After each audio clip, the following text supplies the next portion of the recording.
How to make people like you in 90 seconds or less. Welcome to the magic of human connection. You have exactly 90 seconds to change your life. That is how long it takes for a stranger to decide if they like you, trust you, and want to know you. This is not a guess. It is human nature. In this book, we will strip away the complicated psychology and give you simple, practical tools to walk into any room, meet any person, and instantly build a bridge between their heart and yours. Let us dive in. Before we begin, I have a question for you.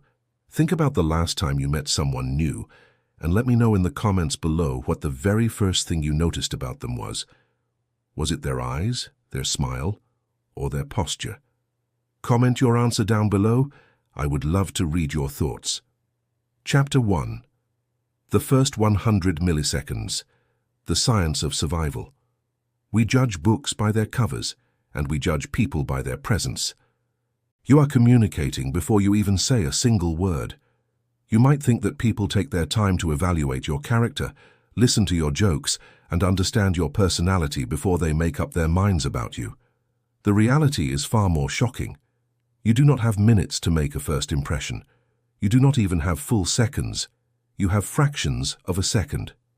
In the year 2006, two researchers at Princeton University named Janine Willis and Alexander Todorov conducted a massive study on first impressions. They wanted to know exactly how long it takes for a human being to look at a stranger and make a judgment.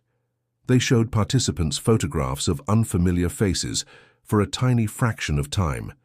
Specifically, they showed these faces for 100 milliseconds. To put that into perspective, 100 milliseconds is 1/10 of a single second. It is literally faster than the blink of an eye. The researchers asked the participants to rate these faces on traits like trustworthiness, competence, likability, aggressiveness, and attractiveness. The results completely changed how we understand human communication. In just 100 milliseconds, the participants made definitive judgments about the strangers, but the researchers did not stop there. They decided to give other participants more time. They gave them half a second and then a full second to look at the faces. The stunning discovery was that giving people more time did not change their initial judgments. It only made them more confident in the snap decisions they had already made in that first 100 milliseconds. This means that before you even walk across the room, before you even open your mouth to introduce yourself, the people in the room have already decided if they trust you. They have already decided if they believe you are competent. They have already decided if they like you. You might feel that this is unfair. You might think it is wrong for people to be so judgmental. But this is not about people being malicious or shallow. This is about survival. This is evolutionary biology at work. Millions of years ago, our ancestors lived in a dangerous world. When an early human was walking through the forest and suddenly encountered a stranger, they could not stop and have a 5-minute conversation to find out if the stranger was friendly. They had to know instantly if this new person was a friend or a foe. If they guessed wrong, they might not survive the encounter. So the human brain developed a lightning-fast threat detection system. This system is located in a part of the brain called the amygdala. The amygdala processes social cues before your conscious mind is even aware of them. Today, we are not wandering through dangerous forests avoiding predators, but our brains are exactly the same. When you walk into a networking event, a job interview, a coffee shop, or a date, the brains of the people around you are scanning you for survival cues. They are subconsciously asking, is this person safe? Is this person friendly? Is this person trustworthy? You cannot change this hardwired biological system, but you can learn to speak its language. You can take control of the signals you are broadcasting. When you master the art of the first 100 milliseconds, you remove the barriers of anxiety and suspicion. You make people feel safe. You make them feel comfortable. And when people feel safe around you, they naturally begin to like you. You become a magnet for positive connections. Here is the most empowering truth. You are not a victim of circumstance. You are the architect of your first impression. You have the total power to change how the world responds to you. This is not about manipulation. This is about presenting the absolute best, most confident version of yourself to the world from the very first fraction of a second. Let us break down exactly how you can master your first 100 milliseconds. We will move away from the theory and focus purely on the practical steps you can take today. Action. Step 1. Master your silent billboard. Your posture is the most visible thing about you. It is your silent billboard. Before anyone can see the details of your face, they see the shape of your body. Think about how a confident leader stands. They stand tall. Their shoulders are relaxed and pulled slightly back. Their chest is open. They look comfortable in their own skin. Now think about someone who feels anxious or threatened. They slouch. They cross their arms over their chest. They hunch their shoulders up toward their ears. They try to make themselves look smaller. In the animal kingdom, exposing your chest and your neck is a sign of ultimate confidence because it means you do not feel the need to protect your vital organs. When you cross your arms or hunch over, you are subconsciously signaling to the room that you feel threatened. And remember, emotions are contagious. If your body language says you feel threatened, the people around you will start to feel uneasy. To create a phenomenal first impression, you must adopt an open posture. Practice this right now. Stand up or sit up straight. Roll your shoulders up back and then drop them down into a relaxed position. Keep your arms uncrossed. Let them hang comfortably by your sides or rest gently on your lap. Keep your chin parallel to the ground. You do not want to tilt your chin too high, as that can look arrogant. You do not want to tilt it too low, as that looks submissive. A level chin communicates calm equality. When you approach someone with this open, relaxed posture, you are sending a massive signal of safety to their amygdala. You are silently telling them that you have nothing to hide, you are comfortable, and you are open to connection. Action Step 2. The art of stillness. Movement communicates emotion. Smooth, deliberate movements communicate confidence. Jerky, fast, repetitive movements communicate anxiety. Many people ruin their first impression because they cannot keep still. They shift their weight from one foot to the other. They tap their fingers. They play with their hair. They adjust their clothing. They check their phone every 5 seconds. All of these small movements are called pacifying behaviors. When we feel nervous, our brains tell our bodies to engage in small, repetitive actions to calm our nervous system. But to the outside observer, these movements are incredibly distracting. They scream that you are uncomfortable. When you are fidgeting, it is physically impossible to look like a confident, trustworthy leader. The cure for fidgeting is intentional stillness. You must learn to plant your feet. When you stand to talk to someone, place your feet firmly on the ground, shoulder-width apart. Distribute your weight evenly between both legs. Do not sway, do not bounce, just stand your ground. Imagine roots growing out of the bottoms of your shoes, anchoring you deeply into the earth. When you master stillness, you instantly elevate your presence. You appear grounded. You appear solid. People naturally gravitate toward those who look like a pillar of calm in a chaotic world. Being still does not mean being stiff like a robot. You can still use hand gestures when you speak. You can still be animated. But your core foundation must be calm and steady. Start practicing this in low-pressure situations. When you are waiting in line for coffee, practice standing perfectly still for 1 full minute. Notice how often your brain urges you to pull out your phone or shift your weight. Resist that urge. Breathe deeply and embrace the power of being completely still. Action. Step 3. The facial trust check. The Princeton study we discussed earlier found something fascinating about human faces. They discovered that people universally agree on what makes a face look trustworthy. A trustworthy face, at its most extreme, has a subtle U shape to the mouth, almost like a very gentle smile. It also features eyebrows that are slightly raised, giving a very mild look of pleasant surprise. On the opposite end, an untrustworthy face is perceived as having the corners of the mouth turned down, with eyebrows that are pinched together and pointing downward. You do not need to walk around with a frozen, exaggerated smile on your face. That would look deeply unnatural and creepy. But you do need to be aware of your resting face. Many people suffer from what is commonly known as a severe resting face. When they are not actively speaking, their facial muscles tense up, their brow furrows, and the corners of their mouth drop. They might be completely happy on the inside, but to the outside world they look angry, judgmental, or unapproachable. To fix this, you must learn to relax your facial muscles. Take a deep breath and consciously release the tension in your jaw. Unclench your teeth. Let the space between your eyebrows smooth out. Now introduce a micro-smile. A micro-smile is not a full teeth-baring grin. It is simply a slight upward lift at the very corners of your mouth. It is the kind of face you make when you think of a pleasant memory. When you walk into a room with relaxed facial muscles and a micro-smile, you immediately disarm the people around you. You look approachable. You look kind. When that crucial 100-millisecond judgment happens, your face will register as incredibly trustworthy. Action Step 4. The wardrobe halo effect. We cannot talk about first impressions without talking about clothing. You might wish that people judged you solely on your character and your intellect, but the human brain does not work that way. The brain uses visual shortcuts to make quick decisions. Your clothing is one of the most powerful visual shortcuts available. In psychology, there is a concept known as the halo effect. The halo effect is a cognitive bias, where our overall impression of a person influences how we feel and think about their character. If someone looks neat, well-groomed, and dressed appropriately, our brains automatically assume they are also intelligent, competent, and reliable.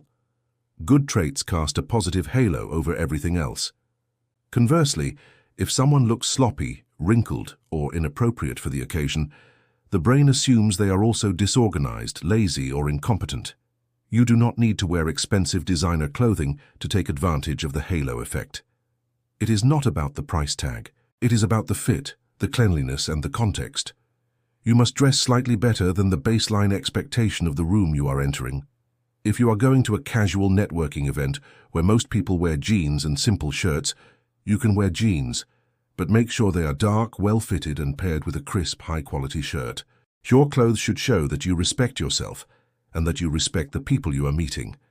When you take the time to put yourself together, you are non-verbally communicating that the event is important to you. This flatters the people around you.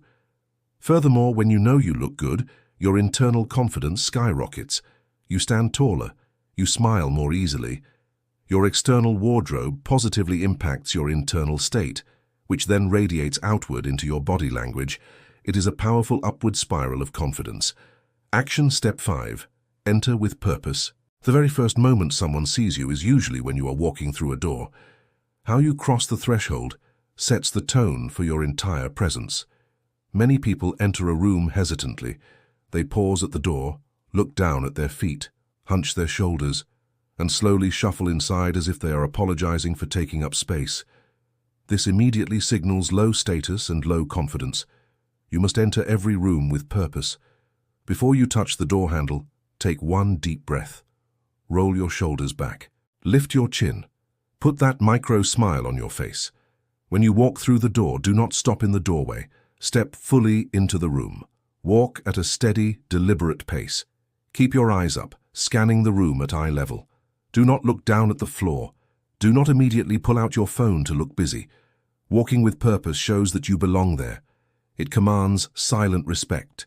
Even if you do not know a single person in the room, act as though you are a welcomed guest arriving at a celebration. When you project the energy of someone who is happy to be there and confident in their own skin, people will naturally be drawn to you. They will want to know who you are. Action Step 6. The power of eye contact in the first glance.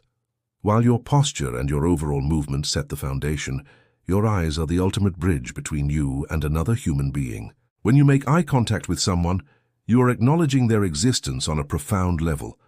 In the first 100 milliseconds, the presence or absence of eye contact can completely alter the judgment the other person makes about you. If you avoid eye contact, the primitive brain of the other person registers suspicion. Avoidance is a classic sign of deception, fear, or hidden motives. Think about a child who just broke a vase. When the parent asks what happened, the child looks at the floor. It is deeply ingrained in human nature to associate averted eyes with a lack of trustworthiness. On the other hand, strong, warm eye contact signals confidence, honesty, and genuine interest. But there is a fine line between confident eye contact and a predatory stare. You do not want to lock eyes with someone and refuse to blink. That will trigger their threat response just as quickly as avoiding them would. The secret to perfect eye contact in that first crucial moment is what we call the eye color technique. When you meet someone new, or when you are introduced to them, make it your goal to silently determine the exact color of their eyes. Are they light blue, deep brown, hazel, or green? By taking the 1 or 2 seconds required to genuinely notice their eye color, you automatically give them the perfect amount of deep, meaningful eye contact. It is long enough to show absolute confidence and focus, but short enough to avoid being aggressive. When you look deeply into someone's eyes to find their color, your own face naturally softens. You become present in the moment. The other person will subconsciously feel that you are truly seeing them. In a world where everyone is constantly distracted and looking at screens, giving someone your undivided visual attention is one of the most powerful compliments you can give. Action step 7. The vocal tone of authority and warmth. Although the first 100 milliseconds is heavily visual, the very first sound you make carries immense weight. The moment you open your mouth, you add a layer of audio to your first impression. Your vocal tone can either reinforce the confident image you have built with your body language, or it can completely destroy it. When people are nervous, their vocal cords tighten. This causes their pitch to rise. They start speaking from their throat rather than their chest. A high, tight voice signals anxiety and submission. Sometimes, nervous people also speak incredibly fast, rushing through their words as if they believe no one actually wants to listen to them. They also tend to use an upward inflection at the end of their sentences, making a statement sound like a question. For example, instead of saying, "My name is David," they say, "My name is David," with the pitch going up at the end. This sounds like they are asking for approval rather than stating a fact. To ensure your voice matches your confident presence, you must learn to speak from your chest. Before you enter a room, take a deep breath down into your belly, not just your upper chest. When you speak, let the sound resonate from deep within you. Lower the pitch of your voice slightly. A lower, richer tone is universally associated with authority, calm, and trustworthiness. Think about a late-night radio host. Their voice is smooth, deep, and incredibly soothing. You want to bring a piece of that calm energy into your own voice. When you introduce yourself, speak slowly and clearly. Do not rush. Confident people take up space, and they also take up time. They know their words have value, so they do not hurry. Make sure your statements end with a downward inflection. State your name as a definitive fact. This grounds your presence. It tells the other person that you are secure in who you are. Action. Step 8. The chemistry of a handshake. In many cultures, the physical culmination of the first impression is the handshake. The handshake is the only socially acceptable moment of physical contact between two strangers. Touch is a profound communicator. A single handshake can instantly build immense rapport, or it can leave the other person feeling utterly repulsed. We have all experienced bad handshakes. There is the dead fish handshake, where the person offers a limp, lifeless hand. This communicates extreme weakness and a lack of enthusiasm. Then there is the bone crusher handshake, where the person squeezes your hand so hard it causes physical pain. This communicates aggressive dominance and a desperate need to prove superiority. Neither of these builds trust. The perfect handshake requires equal participation. When you extend your hand, keep your thumb pointing straight up toward the ceiling and your fingers straight out. Step forward slightly, so you do not have to lean awkwardly across empty space. Make sure the web between your thumb and index finger firmly meets the web of the other person's hand. Once you make full contact, wrap your fingers around their hand and give a firm but gentle squeeze. Pump the hand exactly 2 times, then release cleanly. While you are shaking hands, you must maintain eye contact and offer your warm, micro smile. This combination of physical touch, eye contact, and a relaxed facial expression releases a hormone called oxytocin in both of your brains. Oxytocin is often called the bonding hormone. It reduces stress and increases feelings of trust and empathy. By mastering the physical mechanics of the handshake, you are literally altering the brain chemistry of the person you are meeting, paving the way for a fantastic interaction. Action step 9, the psychology of scent and proximity. First impressions are multisensory. Beyond what people see, hear, and feel, there is the silent dimension of space and scent. How you manage your physical proximity to others plays a huge role in how comfortable they feel. Every human being has an invisible bubble around them called their personal space. The size of this bubble varies by culture, but universally, if a stranger steps too close too quickly, it triggers the alarm system of the amygdala. The brain perceives it as an invasion and a potential attack. You will notice people physically recoil, step back, or cross their arms defensively if you stand too close. When making a first impression, always respect personal space. Maintain a comfortable distance of about an arm's length when you are first introduced. Allow the other person to invite you closer through their own body language. If they lean in, you can slightly lean in, but always start from a respectful distance. This proves you are socially intelligent and considerate of their boundaries. Equally important is your personal scent. Smell is tied directly to the emotional center of the brain. Strong, overpowering odors, whether it is heavy body odor, bad breath, or an entire bottle of strong cologne, will instantly ruin a first impression. People will want to end the interaction as quickly as possible just to escape the smell. Your goal should be to smell clean and neutral. If you choose to wear a fragrance, it should be a subtle whisper, not a loud shout. Only someone standing very close to you should be able to detect it. Freshness and cleanliness silently communicate that you are a disciplined person who takes care of themselves. Action. Step 10. Overcoming the inner critic. We have discussed the physical mechanics of the first 100 milliseconds in great detail. But there is one final invisible barrier you must conquer to truly master your first impression. That barrier is your own mind. You can have the perfect posture, the perfect handshake, and the perfect outfit. But if your internal dialogue is screaming that you are not good enough, that anxiety will eventually leak out.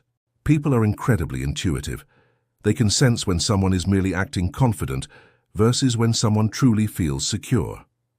Before you step into a high-stakes social situation, you must intentionally manage your mindset. Most people let their inner critic run wild. They think thoughts like, what if they do not like me? What if I say something stupid? Or I do not belong in this room? These negative thoughts trigger your nervous system, causing your body to tense up and your voice to waver. You must replace the inner critic with an inner coach. Before you enter the room, take a moment to visualize a successful interaction. Close your eyes and picture yourself smiling, speaking clearly, and connecting with others. Remind yourself of your own value. Tell yourself silently, I am bringing value to this room. I am excited to meet these people, and I am entirely comfortable in my own skin. Shift your focus away from yourself and onto the other people.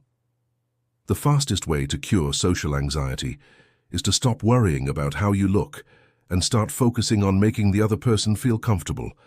When your primary goal is to be warm and welcoming to others, your own nervousness melts away. You transform from a person seeking validation into a person offering value. This internal shift changes everything. It changes the micro-expressions on your face. It changes the rhythm of your breathing. It changes the fundamental energy you project. True charisma is not about being the loudest or the most entertaining person in the room. True charisma is the ability to make other people feel seen, heard, and valued. And that process begins in the very first fraction of a second. To summarize this monumental chapter, the first 100 milliseconds is the foundation of all human relationships. The Princeton study proves that you cannot avoid being judged. The human brain is designed to make snap decisions for survival, but you are not a helpless bystander in this process. You hold the controls. By opening your posture, keeping your body still, relaxing your facial muscles, dressing with intention, walking with purpose, locking in perfect eye contact, lowering your vocal pitch, delivering a masterful handshake, respecting personal space, and mastering your inner dialogue, you completely hack the human survival system. You send a massive, undeniable signal of trust and competence directly to the minds of everyone you meet. You have the power to create a reality where people naturally gravitate toward you. You have the power to make an unforgettable first impression every single time. It takes practice. It takes self-awareness. But the reward is a life filled with deeper connections, better opportunities, and a profound sense of personal power. The next time you walk through a door, remember the science, remember your tools, take a deep breath, and own your first 100 milliseconds. Chapter 2. The Open Beam High Lean Technique. In the previous chapter, we explored the fascinating science of the first 100 milliseconds. We learned that the human brain is hardwired to make instant judgments about trustworthiness, competence, and safety. We discussed the importance of mastering your silent billboard, adopting an open posture, utilizing intentional stillness, and perfecting the mechanics of your handshake. You now understand the profound biological reality that you are always communicating before you even say a single word. You have the theoretical foundation and the preliminary tools to stop your own nervous system from betraying you in high-pressure social situations. But understanding the theory is only the beginning of your journey. Now we must transition from understanding how the brain works to actively directing a real-life interaction step by step. We need a definitive action plan. When you walk into a room filled with strangers, or when you're about to step onto a stage, or when you sit down for the most important job interview of your life, your logical brain often shuts down. Social anxiety is a powerful force. It triggers the fight or flight response. When adrenaline floods your system, you cannot rely on complex psychological theories. You cannot stand in the middle of a networking event trying to remember a list of 30 different body language rules. You need something simple. You need a formula. You need a sequence of actions so clear and so easy to remember that you can execute it flawlessly, even when your heart is pounding out of your chest. That is exactly what this chapter is going to give you. We are going to explore a brilliant, 4-step behavioral sequence that is highly regarded in the world of interpersonal communication. It is widely known as the Open Beam High Lean technique. This methodology was popularized by communication expert Nicholas Boothman, and it serves as the ultimate practical toolkit for the very first moment of contact. It takes the vast, complicated world of psychology and condenses it into 4 simple physical movements. When you execute these 4 movements in rapid succession, you create a perfect storm of positive emotional chemistry in the mind of the person you are meeting. This is not magic. It is neuroscience applied to everyday life. You are going to learn how to sequentially unlock the social defenses of a complete stranger. We will break down each of the 4 components in painstaking detail. We will examine the deep psychological research behind why each step works, and more importantly, we will focus on exactly how you can implement these steps in your daily life. You are going to learn how to synchronize your body and your voice to create an irresistible aura of warmth and confidence. Let us begin with the very first step of the sequence. The first step, open. The word open refers to the physical state of your body and the orientation of your torso when you first approach someone. The human body is a masterpiece of evolutionary design. Our vital organs, particularly our heart and our lungs, are located in the center of our chest. Because these organs are essential for survival, human beings have developed a subconscious, instinctual habit of protecting them whenever we feel threatened, unsure, or anxious. Think about what you do when you're waiting alone at a bus stop on a chilly, dark evening. You cross your arms over your chest. You hunch your shoulders forward. You try to make yourself as small as possible. You are physically creating a shield over your vital organs. This closed body language is a universal human response to discomfort. Now, think about what happens when you are sitting in your living room with your absolute best friend, laughing and sharing stories. Your arms are uncrossed. You are leaning back on the sofa. Your chest is exposed. You are completely open because you feel completely safe. When you meet a stranger, their primitive brain is scanning your body language to determine your emotional state. If you approach them with your arms crossed, your hands stuffed deep into your pockets, or your shoulders hunched, you are silently broadcasting that you feel anxious or protective. And because emotions are highly contagious, your closed-off body language will instantly make the other person feel closed off as well. They will subconsciously perceive you as a difficult, guarded, or potentially untrustworthy individual. They will put up their own emotional walls before you even introduce yourself. To build an instant connection, you must actively override this instinctual desire to protect yourself. You must choose vulnerability. You must choose to open your physical posture. How do we do this in a practical setting? The absolute most important action you can take is to physically point your heart directly at the person you are meeting. Imagine there is a bright beam of light shining directly out of the center of your chest. When you are standing and talking to someone, that beam of light should hit them squarely in the center of their chest. We call this heart-to-heart alignment. It is the ultimate nonverbal sign of respect and undivided attention. Many people make the mistake of standing at an angle when they speak to a stranger. They might point their feet toward the door and only turn their neck to look at the person. This angled posture is known as a socially dismissive stance. It signals to the other person that you are looking for an escape route, that you are not fully engaged, and that you do not truly value the interaction. When you align your torso perfectly with theirs, you eliminate that doubt. You are telling them, with your entire body, that they are the sole focus of your universe in that exact moment. But keeping your torso aligned is only part of the equation. You must also rigorously police your arms and hands. If your goal is to be open, you cannot build a wall across your chest. You must never cross your arms when meeting someone new, even if you are simply cold, or even if crossing your arms is just a comfortable habit for you. You must stop doing it in social situations. The other person does not know you are cold. They only see a barrier. Instead, let your arms hang loosely at your sides. If that feels too awkward, you can hold a small notebook, a pen, or a glass of water, but you must be incredibly careful about where you hold those objects. This brings us to a very crucial, actionable rule known as the navel rule. When you're holding an object, such as a coffee cup or a folder, you should hold it below the level of your navel or off to the side of your body. Do not clutch your coffee cup with both hands directly over your heart. Do not hold your notebook tightly against your chest. If you hold objects high on your chest, you are using them as a physical barrier. You are essentially hiding behind your coffee cup. Keep your chest clear. Keep your heart exposed. Practicing this open posture requires conscious effort. For the next week, whenever you walk into a room, perform a quick mental body scan. Ask yourself, are my arms uncrossed? Ask yourself, are my hands visible and relaxed? Ask yourself, is my chest pointing directly at the person I want to connect with? When you make this open posture a permanent habit, you will notice an immediate shift in how people respond to you. They will appear more relaxed. They will smile more easily. They will feel an invisible sense of safety in your presence. You have successfully completed the first step of the formula. You have cleared the path for connection. The second step, beam. Once your body is open and aligned, the next step is to beam. Beaming simply means letting your face arrive first with a genuine, radiating smile.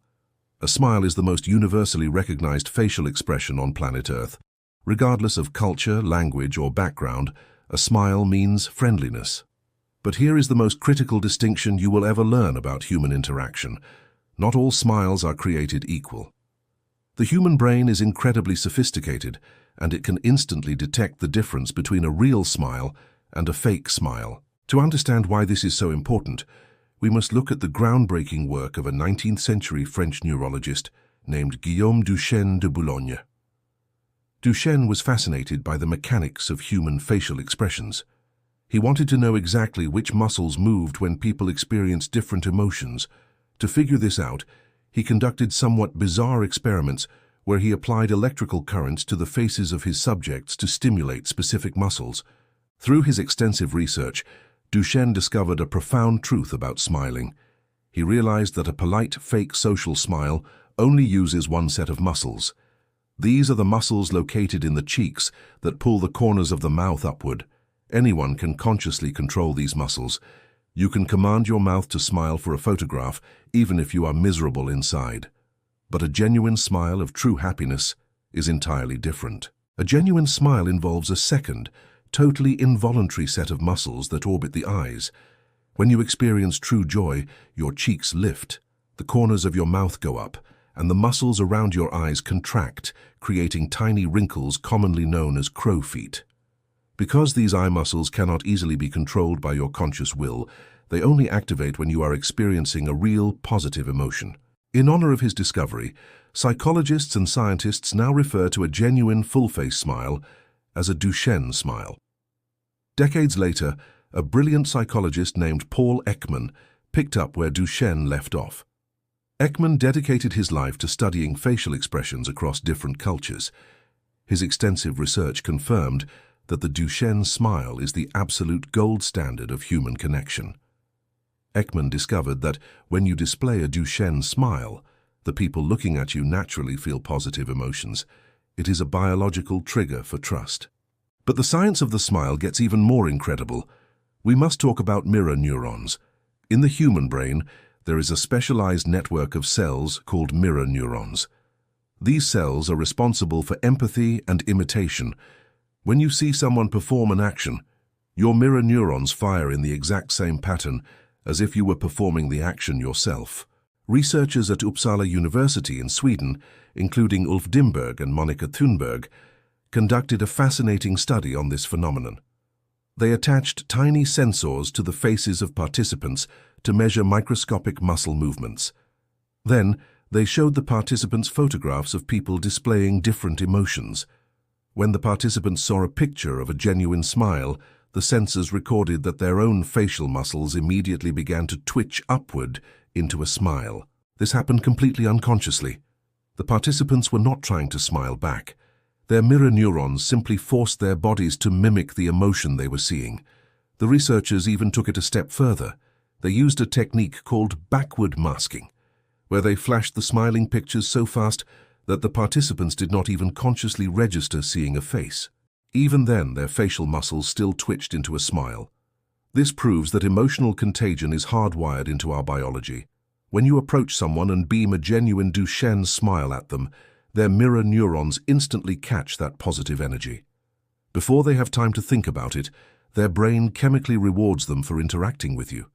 Their stress levels drop. Their own facial muscles relax. You literally inject a dose of happiness directly into their nervous system just by looking at them with joy. But this raises a massive practical problem. If the muscles around the eyes are involuntary, and if people can easily spot a fake social smile, how can you beam a genuine Duchenne smile at a complete stranger you have just met? How can you show true happiness when you are feeling nervous or indifferent? The secret lies in emotional recall. You cannot fake a Duchenne smile by simply squeezing your face muscles. You must actually feel the emotion, even if only for a split second. To do this, you need to create a mental trigger.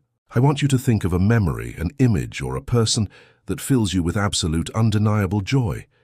It could be the memory of your child laughing. It could be the face of your beloved pet running toward you.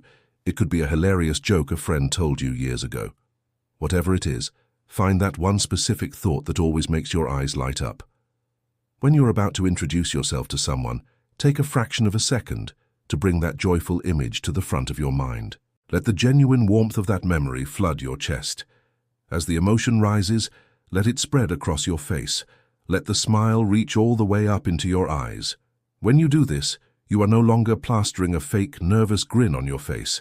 You are sharing a moment of true, authentic happiness with the person standing in front of you. When you master the art of the beam, you become an emotional lighthouse. People are naturally drawn to warmth.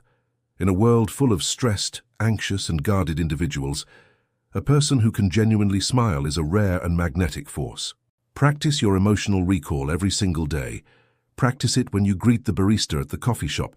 Practice it when you see your co-workers in the morning.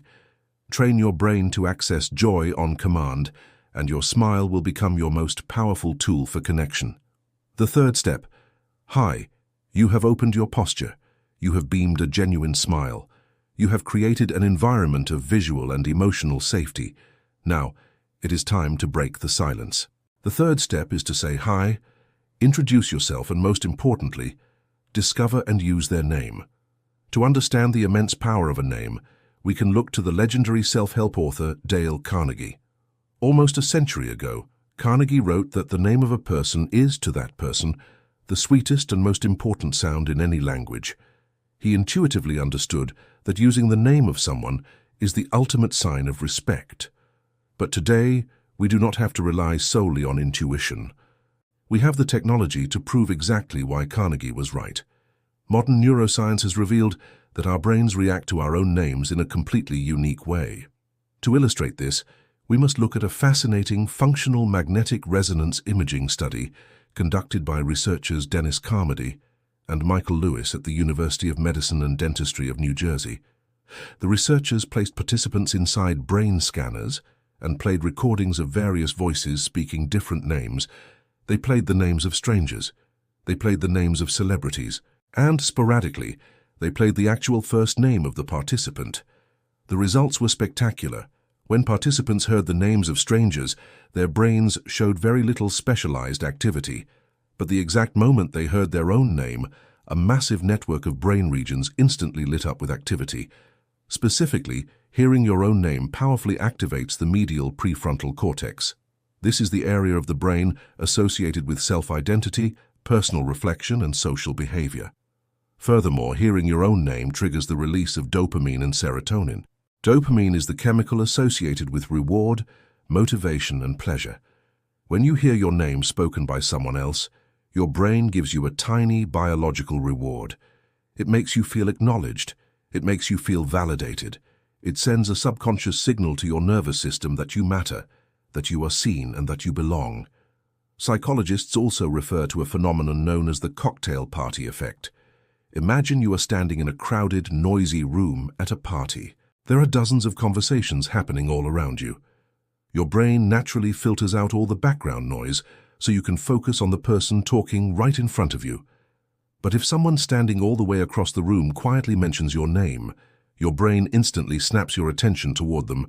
Your name cuts through the noise like a laser beam. Your brain is permanently on high alert to protect and respond to your identity. When you meet someone new, saying their name is the fastest way to hack into their medial prefrontal cortex and deliver a dose of dopamine. But you must do it correctly, and you must do it immediately. Here is the practical step-by-step method for executing the high phase. When you approach the person, look them in the eyes, deliver your Duchenne smile, and say a warm greeting followed by your own name. For example, you say, "Hello, I am Michael." Keep your voice clear, deep, and confident. Make sure you use a downward inflection at the end of your name so it sounds like a definitive statement, not a question. Now pay intense, undivided attention to their response. The single biggest mistake people make in social interactions is failing to listen when the other person introduces themselves. Most people are so nervous about what they are going to say next that they completely ignore the name of the other person. The name goes in one ear and right out the other. You must stop doing this. You must make it your absolute highest priority to catch their name the very first time they say it. When they tell you their name, you must immediately repeat it back to them in your next sentence. If they say, "Nice to meet you, I am Sarah," you must instantly reply with, "It is wonderful to meet you, Sarah." Repeating their name serves three massive psychological purposes. First, it proves to them that you are actually listening. In a world of chronic distraction, giving someone your full auditory attention is a massive compliment. Second, hearing you say their name triggers that beautiful dopamine release in their brain, instantly making them feel a warm connection toward you. Third, and most practically, saying the name out loud forces your own brain to process the information, which drastically increases the chances that you will actually remember it. If they have a name that is unusual or difficult to pronounce, do not panic, and do not pretend you understood it if you did not. This is a crucial moment. Most people are too embarrassed to ask for clarification, so they just mumble their way through the rest of the conversation and never use the name of the person again. This is a tragic missed opportunity. If you do not catch the name, or if you do not know how to pronounce it, ask them to repeat it. Say, "I want to make sure I say your name correctly. Could you pronounce it for me one more time?" Asking for clarification is not an insult. It is the ultimate sign of respect. It shows that you value their identity enough to get it right. Once they repeat it, say it back to them slowly. When you get it right, they will appreciate your effort immensely. To ensure you never forget a name again, you must practice mental association. The moment you hear their name, mentally link it to something highly memorable. If you meet a man named David, instantly picture him standing next to the famous statue of David. If you meet a woman named Rose, visualize a bright red rose blooming out of the top of her head. The more ridiculous and vivid the image, the better your brain will retain it. Make it a habit to use their name exactly 3 times during your first interaction. Use it when you first meet them. Use it once organically in the middle of your conversation. And always use it when you say goodbye. Leaving an interaction by saying, "It was fantastic speaking with you, Sarah," leaves a lingering echo of validation in their mind. You have now mastered the high phase. You have validated their identity. You have spiked their dopamine. You are ready for the final piece of the puzzle. The fourth step, lean. You have aligned your body, you have shared a genuine smile, and you have connected your voices by using their name. The final step in this brilliant sequence is subtle, physical, and immensely powerful. The fourth step is to lean slightly forward. To understand why leaning is so important, we must delve into the physics of human connection and the psychology of personal space. Human beings are incredibly sensitive to movement and proximity. Our brains are equipped with a complex balance system known as the vestibular system. This system constantly monitors our posture, our equilibrium, and our spatial orientation. It tells us if we are moving forward, backward, or standing perfectly still. But our brains do not just monitor our own movement. They constantly analyze the movement of the people around us to interpret their emotional intentions. In the language of human behavior, distance equals disinterest, and proximity equals passion. When we dislike something, when we disagree with someone, or when we feel threatened, we instinctively pull our bodies backward. We lean away to create physical distance between ourselves and the negative stimulus. Conversely, when we are fascinated by something, when we hear a juicy secret, or when we feel deep affection for someone, we instinctively lean in. Think about a couple deeply in love sitting at a small table in a romantic restaurant. They do not sit rigidly against the back of their chairs. They lean across the table toward each other. The physical gap between them disappears because their emotional gap has disappeared. Leaning forward is the universal physical manifestation of curiosity, agreement, and intense interest.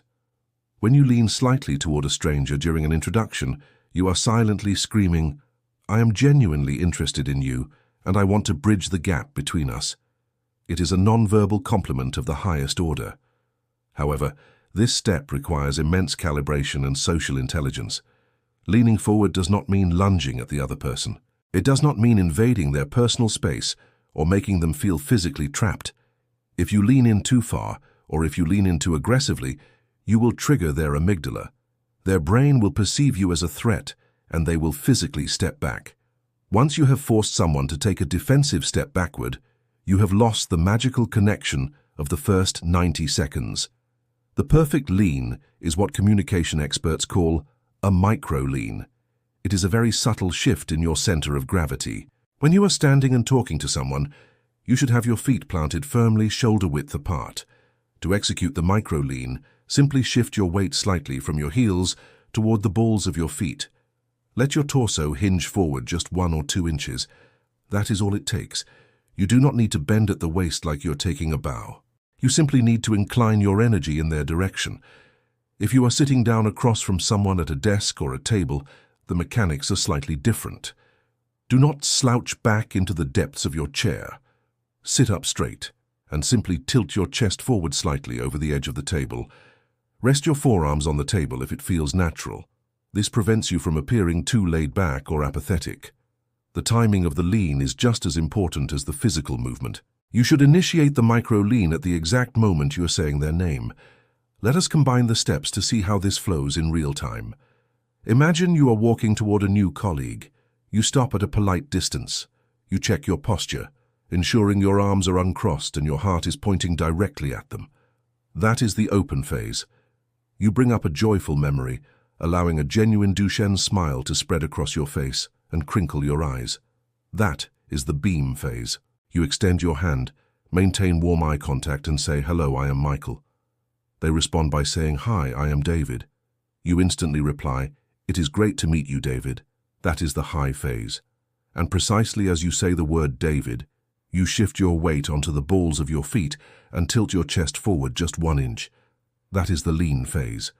When you combine all 4 of these steps into one fluid, elegant motion, the results are nothing short of spectacular. You hit every single positive psychological trigger in the human brain simultaneously. You signal that you are not a threat. You prove that you are authentic.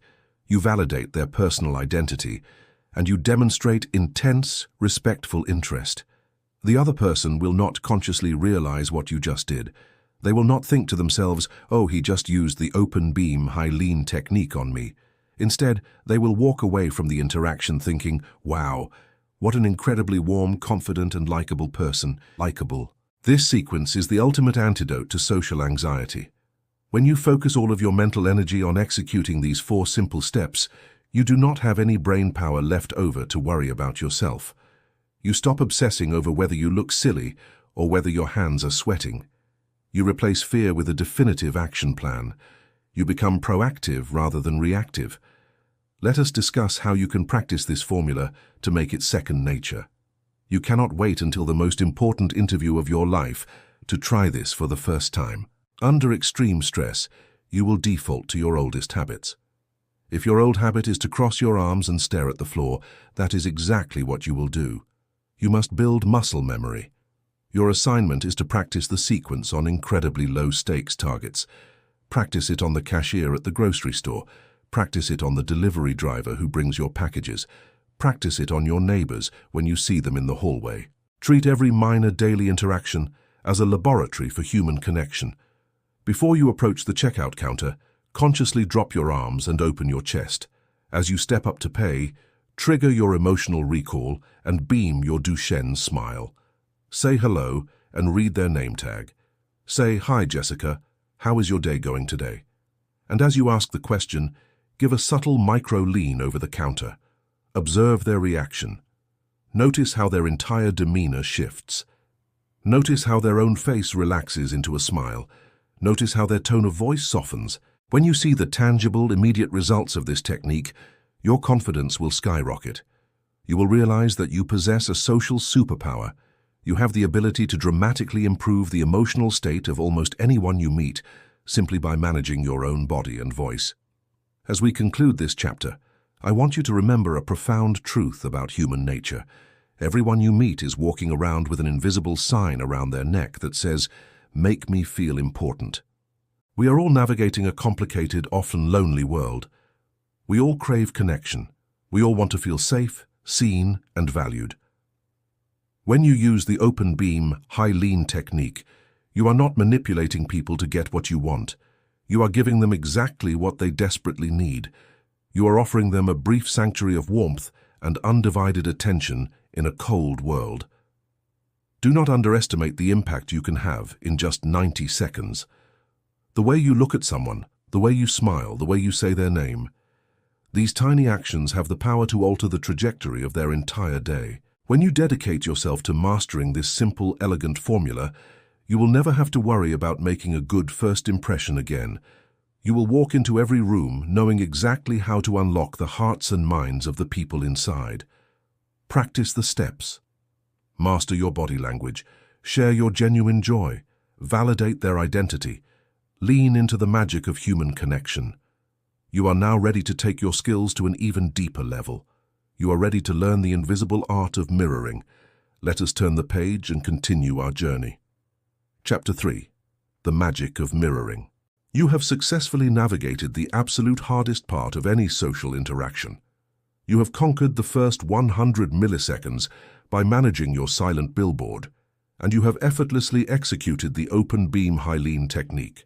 You have opened the door to a new relationship. The stranger standing in front of you feels safe, they feel validated. Their brain has received a rush of positive chemicals simply because you gave them your undivided, joyful attention. But the introduction is only the spark. Now you must build the fire. You might wonder what happens after the first 90 seconds. You might ask how you transition from a polite, friendly introduction into a deep, meaningful conversation where the other person feels like they have known you for years. You might be curious how you create that magical feeling of instant chemistry. The answer lies in a profound psychological concept known as rapport. Rapport is the ultimate goal of all human communication. It is the invisible bridge of trust that connects two people. When you are in rapport with someone, the awkwardness of the interaction completely vanishes. Time seems to fly by. You feel a sense of harmonious flow, as if your minds are perfectly aligned. You no longer have to struggle to find things to say, because the conversation naturally builds upon itself. Creating this level of deep connection on command is the true secret of highly charismatic people. You must understand how we build this invisible bridge. We build it by understanding one of the most fundamental laws of human nature. The law is simply this: people like people who are like themselves. We are biologically wired to gravitate toward the familiar. To understand why familiarity is so powerful, we must once again look back at human evolution. For millions of years, human beings lived in small, tight-knit tribes. Survival depended entirely on the cohesion of the tribe. If you were part of the group, you shared the same customs. You spoke the same language and you moved in the same rhythms. When you encountered someone who looked like you and acted like you, your brain instantly recognized them as a member of your own tribe. They were safe. They were family. On the other hand, if someone acted completely different, moved to a different rhythm, or spoke in a strange tone, your brain registered them as an outsider. Outsiders represented a potential threat. Today, we live in massive, diverse societies, but our brains are still running that ancient tribal software. When we meet someone new, our subconscious mind is desperately searching for clues of similarity.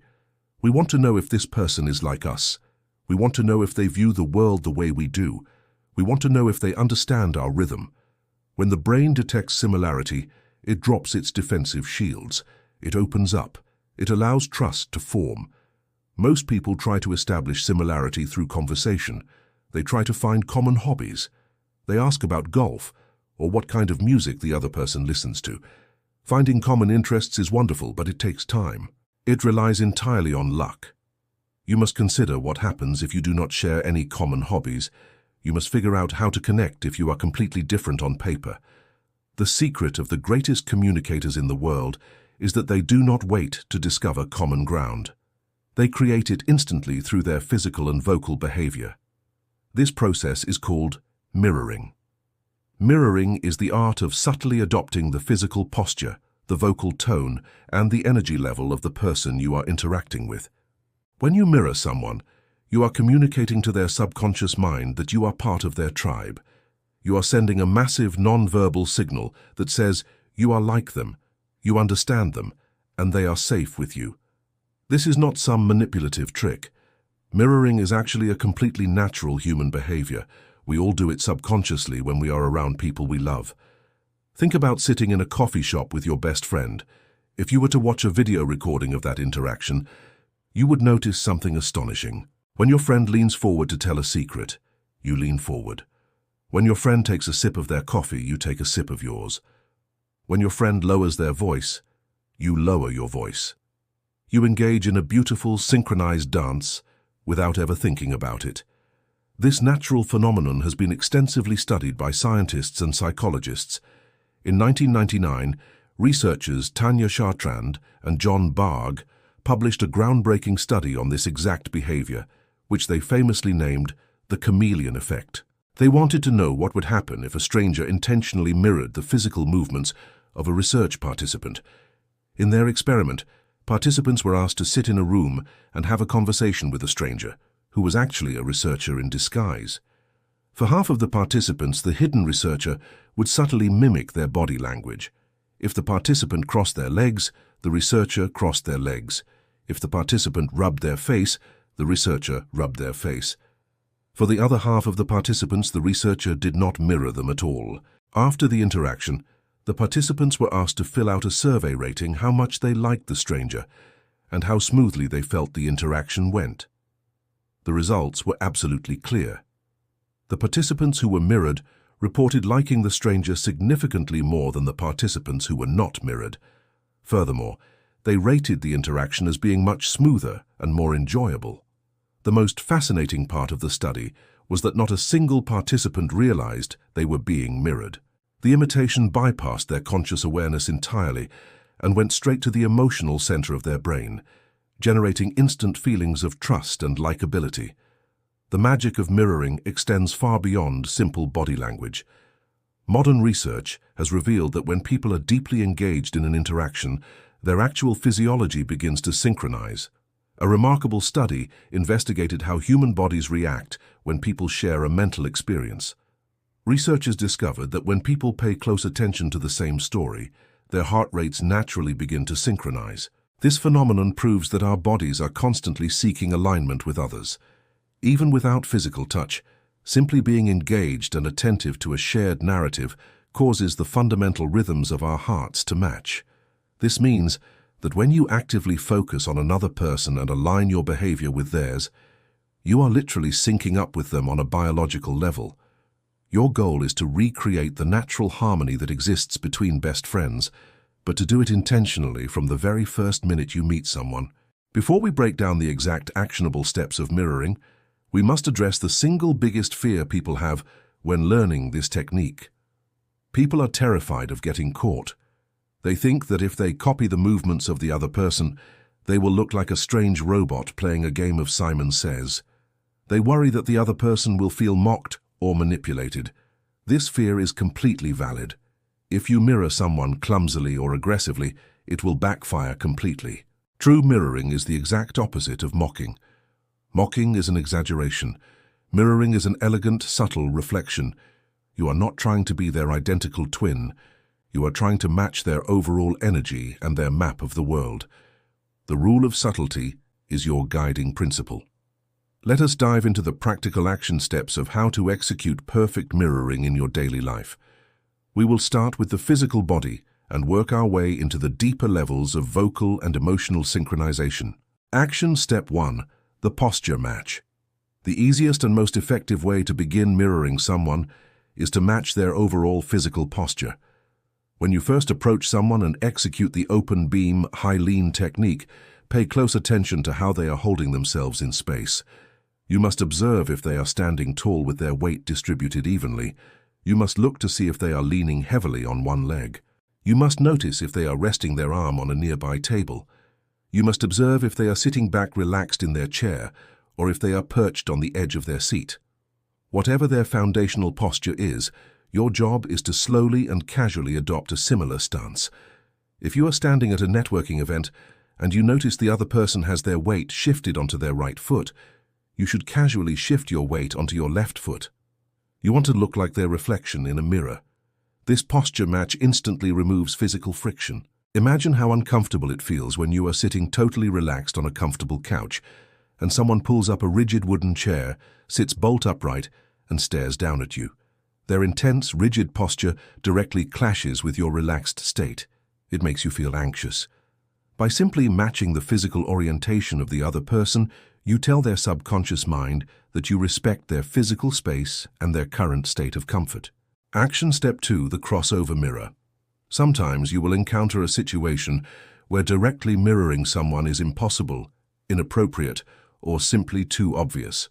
For example, you must consider what to do if the person you are talking to has a very unique physical tic, like rapidly tapping their foot or aggressively drumming their fingers on the table.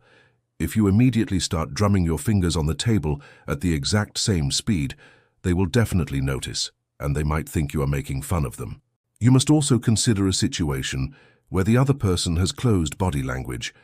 Let us say you walk up to a client and they have their arms tightly crossed over their chest.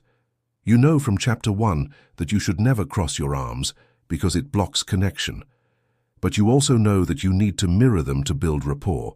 You must find a way to navigate this dilemma. The solution to these dilemmas is an advanced technique called crossover mirroring.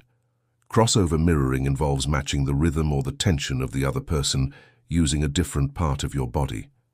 Let us take the example of the person with their arms tightly crossed. Their crossed arms represent physical tension and a closed-off state. Instead of crossing your arms and ruining your open posture, you can mirror that tension elsewhere. You could casually cross your legs at the ankles. You could clasp your hands together gently in front of your stomach. By doing this, you are matching their contained energy without adopting their completely defensive posture. You are speaking to their subconscious mind without violating the rules of good body language.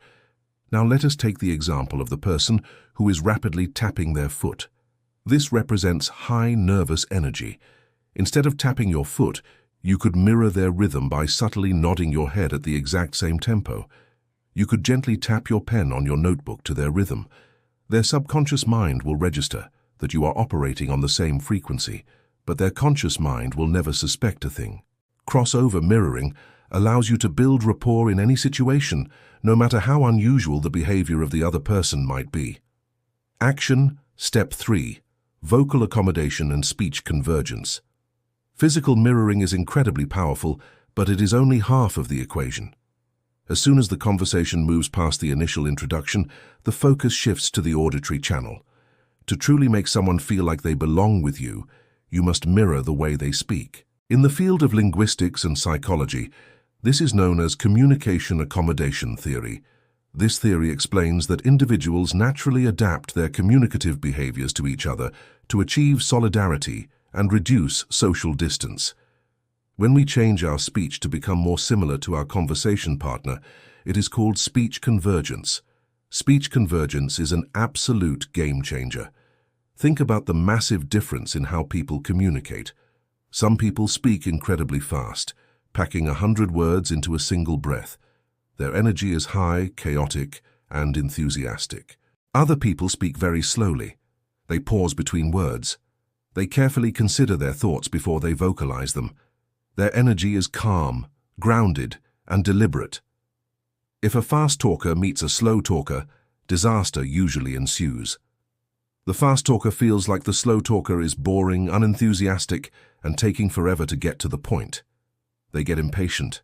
They might even start finishing the sentences of the slow talker, which is incredibly insulting. On the other side, the slow talker feels like the fast talker is aggressive, overwhelming, and not giving them space to think. They feel completely steamrolled. Both people walk away from the interaction feeling drained and disconnected, simply because their vocal speeds did not match. To avoid this trap, you must become a vocal chameleon. Within the first few sentences the other person speaks, you must actively analyze their vocal rhythm. You need to identify their speed, their volume, and their tone. If they speak quickly and loudly, you must inject energy into your own voice. You need to speed up your delivery and raise your volume slightly to meet them where they are. This shows them that you can keep up with their intellect and their passion. If you respond to a loud, excited person with a quiet, slow whisper, you will completely extinguish their fire. Conversely, if you notice that they are soft-spoken and slow, you must immediately hit the brakes. Lower the volume of your voice. Take a breath before you answer their questions. Allow silence to exist between your sentences. When you match the slow pace of a calm communicator, you give them the gift of psychological safety. You show them that you are not going to rush them. You show them that you value their deliberate nature. You must also mirror their specific vocabulary. Every person has a unique set of favorite words and phrases. If someone refers to their business as an enterprise, you should use the word enterprise when you ask them questions about it. Do not substitute it with the word company or organization. Use their exact words. When you reflect their own vocabulary back to them, their brain registers profound validation. It proves that you are listening to the exact details of what they are saying, not just waiting for your turn to speak. Action Step 4. The breathing sync. If you want to take your rapport-building skills to the absolute highest level, you must master the art of the breathing sync. This is the deepest, most intimate form of physical mirroring. Your breath is directly tied to your autonomic nervous system. When you are stressed, your breathing becomes shallow and rapid. When you are relaxed, your breathing becomes deep and slow. When you can match the breathing rhythm of the person you are talking to, you bypass all logic and connect directly with their deepest biological state. It is the ultimate expression of physiological synchrony. You might wonder how you match the breathing of someone without staring awkwardly at their chest. The secret is to use your peripheral vision to watch their shoulders. When a person inhales, their shoulders naturally rise slightly. When they exhale, their shoulders drop. You can also listen for the subtle pauses in their speech. People naturally pause to inhale. Once you have locked onto their rhythm, simply adjust your own breathing to match. Breathe in when they breathe in. Breathe out when they breathe out. This requires intense focus and presence. You cannot be thinking about your grocery list or checking your phone while trying to sync your breath. You must be completely dialed into the existence of the other person. When you achieve a perfect breathing sync, something magical happens. A profound sense of calm washes over the interaction. The other person will feel an inexplicable sense of comfort around you. They will not know why they trust you so much. They will just feel it in their bones. This technique is especially powerful if you are comforting someone who is upset or trying to calm down someone who is angry. By matching their erratic breathing first and then slowly transitioning into deep, calm breaths, you can literally pull their nervous system out of a state of panic. Action Step 5. Pacing and leading in neuro-linguistic programming. This brings us to a revolutionary concept in the world of psychology known as neuro-linguistic programming. In this field, the process of mirroring someone is known as pacing. You are pacing their reality. You are matching their map of the world. But pacing is only the first step. The ultimate goal of rapport is not just to copy someone, but to positively influence them. This is where the concept of leading comes into play. Pacing and leading is a strategy where you start by matching the current state of the other person, and then you gradually change your behavior to lead them to a more desired, resourceful state. Imagine you are a manager, and one of your employees walks into your office in a state of absolute panic because a major project has gone wrong. Their posture is rigid, their voice is high-pitched, and they are speaking incredibly fast. If you immediately sit back in your chair, smile calmly, and say in a slow voice that everything is going to be fine, you must realize what will happen. The employee will feel completely dismissed. They will think you do not understand the severity of the problem. They might even get more angry because your calm state is fundamentally mismatched with their panicked state. To solve this using pacing and leading, you must first pace their reality. You lean forward over your desk, matching their intense posture. You raise your voice slightly and speak with a sense of urgency. You might tell them that you hear them, that this is a serious issue, and that you will look at the details right now. In that moment, you have successfully paced them. You have shown them that you understand their emotion. You have met them where they are. Now that you have established that bridge of rapport, you can begin to lead them. Over the next few minutes, you slowly begin to drop your shoulders. You slowly lower the volume of your voice. You gradually slow down your speech. Because you have established such a strong subconscious connection, their mirror neurons will lock onto your new behavior. Without even realizing it, they will begin to drop their shoulders. Their voice will soften. Their breathing will slow down. You have successfully led them out of a state of panic and into a state of calm problem-solving. You can apply pacing and leading in any situation. If you want to make a quiet room more energetic, you must first pace the quiet energy and then slowly introduce excitement. If you want to calm an angry customer, you must first acknowledge their frustration with matching intensity and then smoothly guide them toward a peaceful resolution. You can never force someone to change their emotional state. You must join them in their current reality, take them by the hand, and lead them where you want them to go. Action. Step 6. The echo technique. As you are pacing and leading the conversation, you can use a brilliant verbal tool called the echo technique to reinforce the bridge of rapport. The echo technique involves simply repeating the last 3 or 4 words the other person says, phrasing it as a gentle question. For example, imagine you are talking to a new acquaintance and they tell you they had a really difficult weekend because their car broke down on the highway. Instead of immediately jumping in with your own story about a broken car, you use the echo technique. You soften your voice, lean in slightly, and simply say the words, "on the highway." When you do this, you accomplish 2 amazing things. First, you prove beyond a shadow of a doubt that you are actively listening to every word they say. Second, you invite them to expand on their thoughts without interrogating them. The echo technique acts as a conversational lubricant. It encourages the other person to keep talking, to keep sharing, and to keep investing in the connection. Let us look at another example. Someone tells you they have been working on a massive new marketing proposal for 3 months. You gently reply, "for 3 months." The other person will naturally continue their thought, explaining how exhausting it has been but how they finally found the perfect strategy. You echo again, saying, "the perfect strategy." The key to making the echo technique work is your vocal tone. You cannot sound like a parrot mindlessly repeating words. You must sound genuinely curious and empathetic. You are offering their own words back to them as a gift, allowing them to bask in the spotlight of your attention.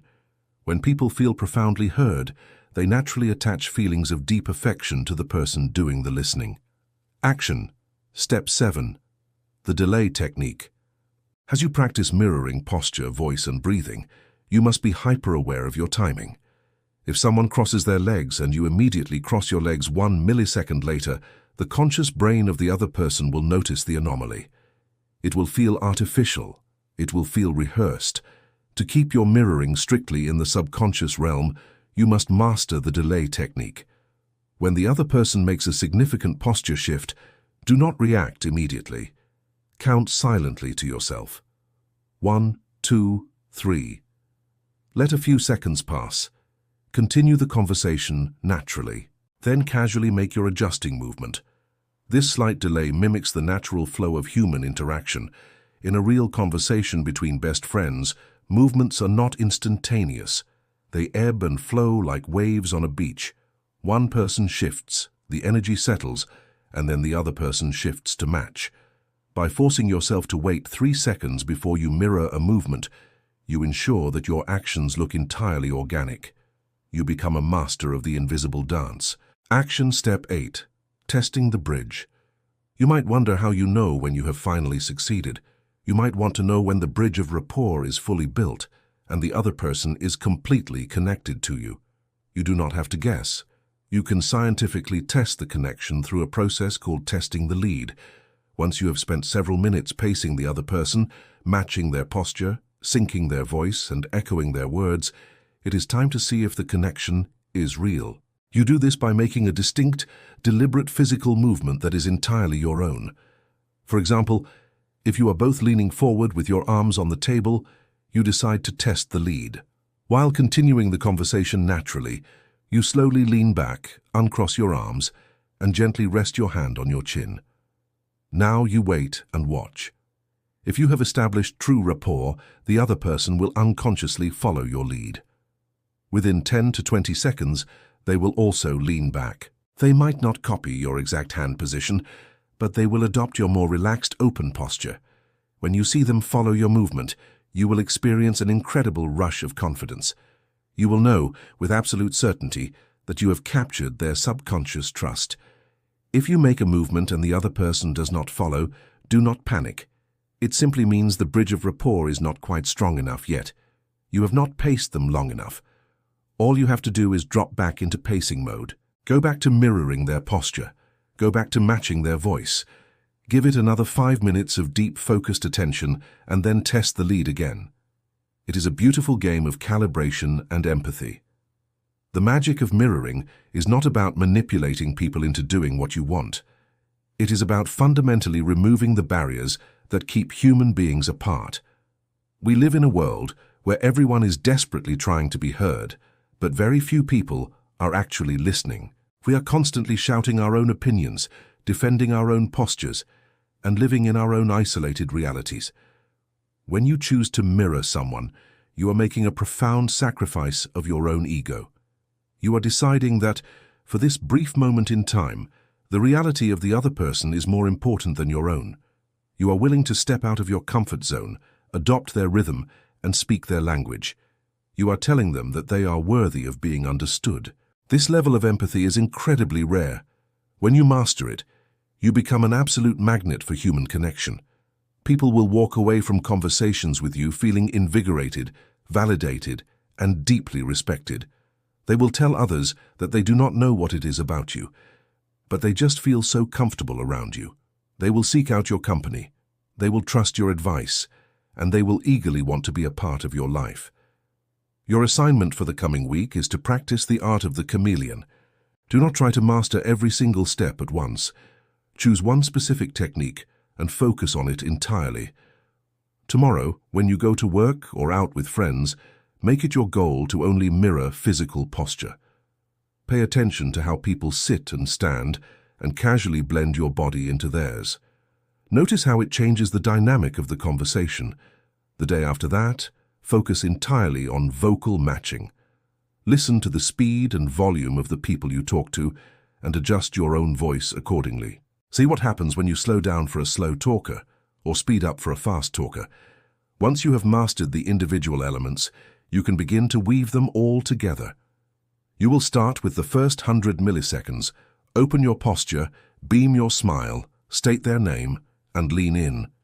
Then you will seamlessly transition into the magic of mirroring. You will match their stance. You will sync your breathing. You will echo their words. You will pace their reality, and you will guide them toward an unforgettable connection. You possess the ultimate tools to make anyone feel like the most important person in the room. You have the science, you have the psychology, and you have the exact actionable steps. It is time to step out into the world and build those bridges. It is time to speak the universal language of empathy. Let us move forward on this incredible journey. You are ready to unlock the secret sensory language of the human mind. Chapter 4. Speaking their secret language. You have made it to a pivotal moment in our journey together. In the previous chapters, we completely demystified the physical mechanics of human connection. You learned how the human brain makes survival judgments in the first 100 milliseconds. You learned how to execute the open beam high lean technique to create a foundation of safety. You learned the incredible, invisible art of mirroring posture, breathing, and vocal speed to build an unbreakable bridge of rapport. You now know exactly how to manage your body and your presence. But a relationship cannot survive on body language alone. Eventually, you have to talk. You have to exchange ideas. You have to share your thoughts, your dreams, your professional strategies, and your personal feelings. And this is where most people hit a massive, frustrating wall. Have you ever found yourself in a conversation with someone where you are both speaking the exact same language, maybe English or Spanish, but it feels like you are from two completely different planets?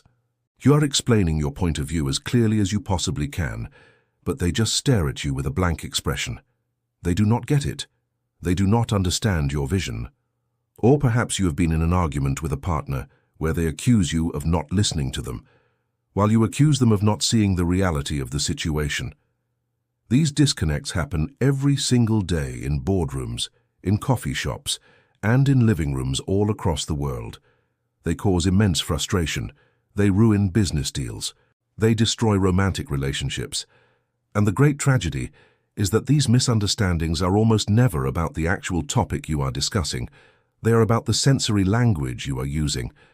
To understand this, we must dive into one of the most fascinating discoveries in the history of psychology and communication.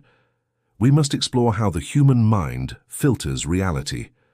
Right now, as you are reading or listening to this book, you are being bombarded by millions of bits of sensory information. You are surrounded by colors, shapes, light, and shadows. You are surrounded by the hum of the air conditioner, the sound of traffic outside, or the rhythm of your own breathing. You are experiencing the physical sensation of the chair beneath you, the temperature of the air on your skin, and the feeling of the clothes on your body. If your conscious brain tried to process all of those millions of bits of data at the exact same time, it would short-circuit. It would be completely overwhelmed. So human evolution designed a brilliant filtering system. Our brains take all of that chaotic sensory data and funnel it through specific representational channels. In the late 1970s, an educational psychologist named Walter Burke Barbie, along with other pioneering researchers, popularized a concept known as the Vaki model. At roughly the same time, the founders of neuro-linguistic programming, Richard Bandler and John Grinder, mapped out how these sensory channels dictate human communication. Their collective research revealed a profound truth. While human beings possess 5 senses, we primarily rely on 3 dominant representational systems to experience the world, store our memories, and communicate our thoughts. These 3 primary systems are visual, which is seeing, auditory, which is hearing, and kinesthetic, which is feeling. According to the research, almost every person on Earth has one preferred sensory system. Just like you have a dominant hand that you use to write, you have a dominant sensory channel that you use to think. Your brain defaults to this channel, especially when you're learning something new, making a complex decision, or experiencing emotional stress. Let us imagine a scenario to make this perfectly clear. Imagine 3 friends go to the beach together for the afternoon. They sit on the same sand, they swim in the same water, and they stay for the same amount of time. The next day they go to work and tell their co-workers about the trip. The first friend is highly visual. They will describe the beach by saying that the water was a brilliant shade of turquoise, the sunset painted the sky in bright orange and pink, and the sand looked like pure white sugar. They are explaining the world through pictures. The second friend is highly auditory. They will describe the same beach by saying that the sound of the crashing waves was incredibly soothing. The seagulls were crying loudly in the distance and the wind was whistling through the palm trees. They are explaining the world through sounds. The third friend is highly kinesthetic. They will describe the exact same beach by saying that the sun felt wonderfully warm on their shoulders, the sand felt gritty between their toes, and the water was refreshingly cool. They are explaining the world through physical sensations. They all went to the same beach, but they stored the memory in completely different ways. Now imagine what happens when a highly visual person tries to sell a business idea to a highly kinesthetic person. The visual person will point to a beautiful chart and say, "Look at this brilliant perspective. I want you to see the big picture." The kinesthetic person will look at the chart, frown, and say, "I just do not feel solid about this. I cannot grasp the foundation." The visual person gets frustrated because the kinesthetic person refuses to see the facts. The kinesthetic person gets frustrated because the visual person is moving too fast and not giving them time to get a handle on the situation. They are speaking two completely different sensory languages. If you want to make people like you in 90 seconds or less, you must become a sensory polyglot. You must learn to identify the secret language the other person is using, and you must instantly translate your own message into their preferred channel. When you speak to someone in their dominant sensory language, their brain does not have to work hard to translate your words. Your message slips past their logical defenses and lands directly in their subconscious mind. They will feel an instant, profound sense of being understood. They will look at you and think, "This person gets me." To master this incredible skill, we must conduct a deep dive into each of the three sensory languages. We will examine how these individuals behave, how they move, how they think, and most importantly, the exact words they use to broadcast their secret language to the world. Deep Dive 1. The Visual Communicator. Visual communicators make up a very large percentage of the population. These are the people who experience life as a continuous movie playing inside their minds. When you ask them a question, their brain immediately brings up a photograph or a video clip to find the answer. Because they are constantly looking at internal images, their external behavior reflects this rapid visual processing. Let us look at their physical traits. Visual communicators care deeply about aesthetics. They are usually dressed very neatly. Their clothes match perfectly. Their hair is styled with precision, and their desks are often organized and tidy. Because they process the world through their eyes, they want the things they look at to be visually pleasing. When they stand, they tend to stand very straight with their heads and shoulders up. They do this subconsciously to get a better view of their surroundings. When they speak, they often use their hands to draw shapes in the air, pointing to imaginary charts or graphs to illustrate their points. One of the most distinct characteristics of a visual communicator is their speaking pace. They usually speak very quickly. Why do they do this?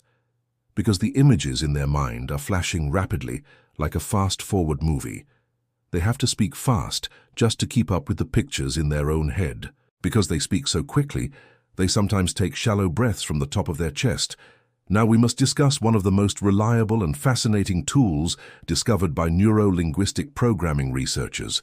This tool is known as eye-accessing cues. In the 1970s and 80s, researchers noticed that human beings move their eyes in very specific directions when they are accessing different types of information in their brains. Subsequent scientific studies on brain lateralization and cognitive processing confirmed that these eye movements are directly linked to how we retrieve memories or construct thoughts. When a visual communicator is thinking, their eyes will almost always move upwards. If they are trying to remember something they have seen in the past, like the color of their childhood home, their eyes will dart up and to their left. If they are trying to imagine something they have never seen before, like what a purple elephant would look like, their eyes will dart up and to their right. You do not necessarily need to memorize left and right. You just need to notice that their eyes are going up. Looking up is the universal biological sign of visual processing. But the absolute most important clue to identifying a visual communicator lies in the specific words they use. In psychology, these words are called predicate words. Predicates are verbs, adverbs, and adjectives that reveal a sensory preference. Listen closely to the words a visual person chooses. They will literally tell you that they are seeing the world. They will use phrases like, "I see what you mean." They will say, "Let us look at the big picture." They will say, "That idea is a little hazy to me." They will say, "Can you shed some light on this subject?" They will say, "From my perspective, things are looking bright." They use words like clear, focus, illustrate, reveal, envision, colorful, and transparent. Once you identify that you are speaking to a visual person, you must adapt your communication style immediately. First, you must match their energy and their pace. You need to speak a little faster and sit up straight. If you slouch and speak incredibly slowly, they will lose their focus and get impatient. Second, you must use visual predicate words. When they explain a concept to you, do not say, "That sounds good." Say, "I can picture exactly what you are describing." If you are trying to persuade them, use visual metaphors. Tell them you want to paint a picture of the future for them. Ask them to envision the final result. Third, you must show them rather than just tell them. Visual people struggle to follow long, complicated verbal instructions. If you need to explain a complex project to a visual boss, do not just talk at them for 10 minutes. Bring a chart. Draw a diagram on a whiteboard. Hand them a printed document with highlighted bullet points. When you give their eyes something to focus on, their brain instantly engages, and they will respect you immensely for speaking their language. Deep Dive 2. The Auditory Communicator. Auditory communicators process the world primarily through sound. They are highly tuned into voices, tones, rhythms, and the internal dialogue running constantly in their own minds. For an auditory person, reality is an ongoing symphony, or sometimes a chaotic noise that they must carefully manage. Let us observe their physical traits. Auditory people are generally less concerned with visual aesthetics than their visual counterparts. They might wear comfortable clothes that do not perfectly match, simply because how they look is not their primary concern. Their posture is often slightly relaxed, and they have a very specific head tilt. When you are speaking to an auditory person, they will frequently tilt their head to one side, completely unconsciously. They are literally presenting their ear to you, just like a dog listening to a high-pitched sound. They want to catch every single vibration of your voice. Their speaking pace is very rhythmic and moderate. They do not rush through their words like visual thinkers do. They speak with a beautiful melodic cadence. They enunciate their words clearly because they love the sound of language. Because they process information by talking it out, they love long, deep conversations. They are often the people who will call you on the phone instead of sending a text message, because they need to hear the tone of your voice to truly understand your intent. However, auditory communicators are extremely sensitive to noise. If you are having a conversation with them in a busy restaurant and a waiter drops a tray of glasses, the auditory person will physically flinch. They will lose their train of thought completely. Background noise is highly distracting to them. When we look at their eye-accessing cues, the pattern is distinct. When an auditory person is searching for a memory or constructing a thought, their eyes move horizontally, straight across from side to side. Their eyes stay level with their ears. If they look down and to their left, it means they are deeply engaged in an internal dialogue, basically talking to themselves inside their own head to figure out a problem. The predicate words of an auditory communicator are completely unique.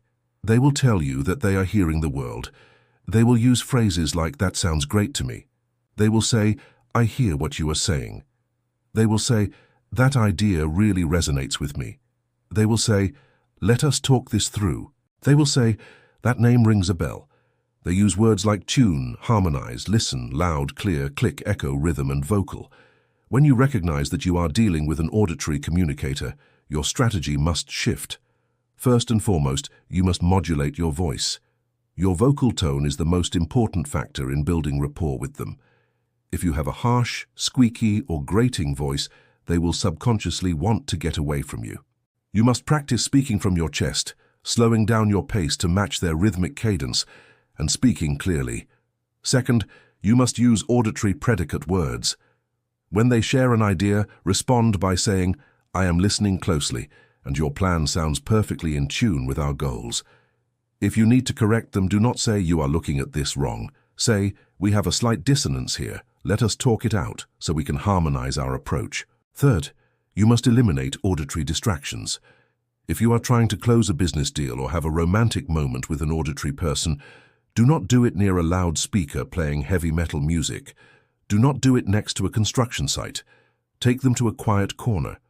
Give their brain the silence it needs to focus entirely on the melody of your voice. If you honor their need for a good auditory environment, they will feel a deep sense of comfort in your presence. Deep Dive 3. The Kinesthetic Communicator. Kinesthetic communicators are the feelers of the world. They process reality through physical sensations, touch, temperature, weight, and deep emotional intuition. They do not live in the rapid-fire world of mental images, nor do they live in the rhythmic world of sounds. They live inside their bodies. The physical presence of a kinesthetic person is very grounded. They prioritize physical comfort above all else. A kinesthetic person will never wear a beautiful, expensive pair of shoes if those shoes pinch their toes. They will choose soft, comfortable fabrics. They tend to stand with a solid, wide stance, deeply connected to the earth. When a kinesthetic person speaks, you will immediately notice their pace. They are the slowest speakers of the three groups. Why do they speak so slowly?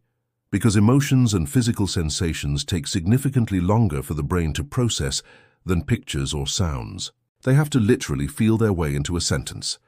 They take long pauses between their words. They breathe deeply from the bottom of their stomachs, giving them a very relaxed, sometimes slow-moving energy. Kinesthetic people are highly tactile. When you talk to them, they might reach out and touch your arm to emphasize a point. When they buy a piece of clothing, they do not just look at it on the rack. They rub the fabric between their fingers to see how it feels. They thrive on physical connection. The eye-accessing cues for a kinesthetic thinker are very specific. When they are processing information, trying to make a decision, or trying to access their feelings, their eyes will look down and to their right. When you see someone looking down to the right and taking a slow, deep breath, you can be absolutely certain they are checking their internal feelings to see if an idea sits well with them. The secret vocabulary of the kinesthetic communicator is heavy with physical and emotional verbs. They will use phrases like, "I cannot quite grasp this concept." They will say, "Let us touch base next week." They will say, "That idea feels really solid to me." They will say, "I need to get a handle on this situation." They will say, "That conversation left a heavy impact on my heart." They use words like smooth, rough, pressure, catch, concrete, slip, sensitive, and warm. When you identify a kinesthetic communicator, you must radically adjust your approach. If you are a fast-talking visual person, you must hit the brakes immediately. If you speak quickly and throw a dozen ideas at a kinesthetic person in 1 minute, you will completely overwhelm their nervous system. They will feel rushed, anxious, and pressured. You must slow down your pace. You must lower your voice and allow silence to exist in the conversation. When you ask a kinesthetic person a question, you must give them time to answer. Do not jump in and finish their sentence for them. Wait for them to consult their feelings. You must use kinesthetic predicate words. When they present a challenge to you, say, "I understand the pressure you are feeling. Let us build a solid foundation so we can get a grip on this problem." Use physical metaphors. Talk about the weight of a decision. Talk about smoothing out the rough edges of a project. Finally, if it is appropriate for the relationship, utilize subtle physical touch.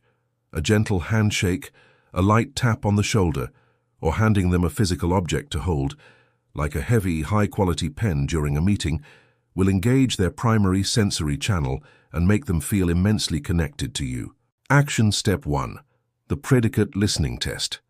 Now that you understand the theory and the characteristics of the three sensory languages, you must put this knowledge into practical action. Your first step is to train your ears. Most people go their entire lives without ever noticing the predicate words people use. You're going to change that today. Your assignment is to conduct the predicate listening test. The next time you are in a casual conversation, perhaps with a friend over coffee or a colleague in the break room, your only goal is to listen to the verbs they use. Turn off your own internal dialogue. Do not worry about what you are going to say next. Just listen. Ask them a simple, open-ended question like, "How was your weekend?" or "What did you think of that new movie?" Then, pay intense attention. If they say, "My weekend was brilliant, I saw some old friends, and it gave me a fresh perspective," you must mentally categorize them as visual. If they say, "My weekend was quiet, I listened to some great music, and it really set a good tone for the week," you must mentally categorize them as auditory. If they say, "My weekend was deeply relaxing, I finally caught up on my sleep, and I feel much more grounded," you must mentally categorize them as kinesthetic. At first, this will require immense concentration. You will have to actively hunt for the words. But if you practice this listening test for just 5 minutes a day, your brain will start to recognize the patterns automatically. Within a few weeks, you will be able to identify the preferred sensory language of a stranger within the first 3 sentences they speak. This is a superpower that will put you light years ahead of the average communicator. Action Step 2. Translating your message. Once you have identified the sensory language of the person you are speaking to, you must execute the most critical step of this entire process. You must translate your thoughts into their language. This requires flexibility and empathy. Let us say you are a highly visual person. You have a fantastic idea for a new marketing campaign, and you need to pitch it to your boss. You know from your predicate listening test that your boss is highly kinesthetic. Your natural instinct will be to run into their office, show them a colorful presentation, point at the screen, and talk very fast about how bright the future looks. If you do this, your kinesthetic boss will feel anxious and disconnected. The pitch will fail. Instead, you must consciously translate your pitch. You walk into their office at a calm, steady pace. You sit down. You take a deep breath. You say, "I have put together a solid concept for our next campaign. I have brought a physical copy of the report for you to hold. I want to walk you through it slowly so you can get a feel for the impact it will have on our clients. I believe this strategy will give us a firm grasp on the market. You are communicating the exact same business strategy, but you have fundamentally changed the packaging. By translating your visual thoughts into kinesthetic words, you bypass their psychological resistance. You make the information comfortable for their brain to digest. Your boss will review the proposal and feel an instinctive sense of trust in your competence. You must practice this translation in your daily life. If your romantic partner is auditory, stop buying them visual gifts like flowers and start writing them heartfelt voice messages or telling them exactly why you love the sound of their laugh. If your child is visual, stop yelling instructions at them from across the house and start drawing them a picture schedule of their daily chores. When you speak the language of the listener, miracles happen in your relationships. Action Step 3. Resolving conflict with sensory matching. One of the most profound applications of sensory languages is in the realm of conflict resolution. When human beings get angry or stressed, they retreat deeply into their preferred sensory system. This makes arguments incredibly difficult because the two people stop speaking the same language entirely. Imagine a husband and wife having a massive argument in their kitchen. The husband is visual and the wife is auditory. The husband is pacing around the room, waving his hands and shouting, "You are completely blind to the facts. Look at the reality of what is happening here. I cannot see a way out of this mess." The wife is standing still, her arms crossed, shouting back, "You never listen to a word I say. Your tone is completely disrespectful, and I am tired of this constant yelling." They are both incredibly angry, but they are fighting about two completely different things. The husband wants her to see his perspective. The wife wants him to hear her voice. As long as they remain stuck in their own sensory channels, the argument will escalate into a toxic stalemate. To resolve a conflict quickly, you must step out of your own sensory preference and match the preference of your partner. If you are the visual husband in this scenario, you must stop pointing at the invisible facts. You must lower your voice, stop pacing, and say, "I apologize for my tone. I want to hear exactly what you are trying to tell me. Let us sit down and talk this through quietly so I can listen to your side." The moment you switch to her auditory language, you validate her core emotional need. The tension in the room will instantly decrease. The fight shifts from a sensory mismatch into a productive conversation. The next time you find yourself in a heated disagreement, Take a step back and analyze the predicate words the other person is throwing at you in their anger. Are they accusing you of not seeing the problem? Are they accusing you of not hearing their complaints? Are they accusing you of not caring about how they feel? Identify their channel. Translate your apology or your counter-argument into their specific words and watch how quickly the walls of defense come crumbling down. Action. Step 4. The multilingual group presentation. We have discussed how to connect with individuals one-on-one. But what happens when you are standing in front of a room of 20 people or giving a speech to an audience of 500 people? You cannot possibly conduct a predicate listening test on every single person in the room. You do not know if the audience is mostly visual, auditory, or kinesthetic. How do you make an entire room of diverse individuals like you and trust your message? The answer is that you must become a multilingual presenter. You must intentionally weave all 3 sensory languages into every single presentation, speech, or team meeting you lead. Let us break down exactly how to structure a multilingual presentation. When you introduce your core topic, you must hit all 3 channels within the first few minutes. You might start by saying, "I am so glad you are all here today. We have a lot of exciting information to cover. I have prepared a clear visual presentation on the screen behind me so you can see the big picture of our strategy. As I walk you through the details, I want you to listen closely to the statistics because the numbers will sound very promising. And by the end of this meeting, I am confident you will all walk out of here with a solid grasp on our future and feeling great about the direction we are heading." In just 4 sentences, you have welcomed the visual thinkers by promising them pictures and clarity. You have engaged the auditory thinkers by asking them to listen to the promising sound of the statistics. And you have comforted the kinesthetic thinkers by assuring them they will leave feeling solid and secure. As you progress through your presentation, you must continue to rotate through the languages. When you transition to a new slide, use a visual phrase like, "Let us look at the next phase." When you tell a story or give an example, use an auditory phrase like, "Let me tell you a story that will really resonate with you." When you ask the audience for feedback, use a kinesthetic phrase like, "How does everyone feel about this approach?" Furthermore, you must adjust your physical behavior on stage. Do not just stand frozen behind a podium. Move around to create visual interest. Use vocal variety, changing your volume and your rhythm to keep the auditory listeners captivated. And occasionally pause. Take a deep breath and speak from your heart to connect with the kinesthetic feelers in the room. When you master the art of multilingual speaking, you become a master communicator. People will describe your presentations as incredibly engaging, even if they cannot explain exactly why. They will simply know that your message spoke directly to their soul. Action Step 5. The eye-accessing strategy. We touched on the eye-accessing cues earlier, but I want to give you a specific strategy for using them in your daily interactions.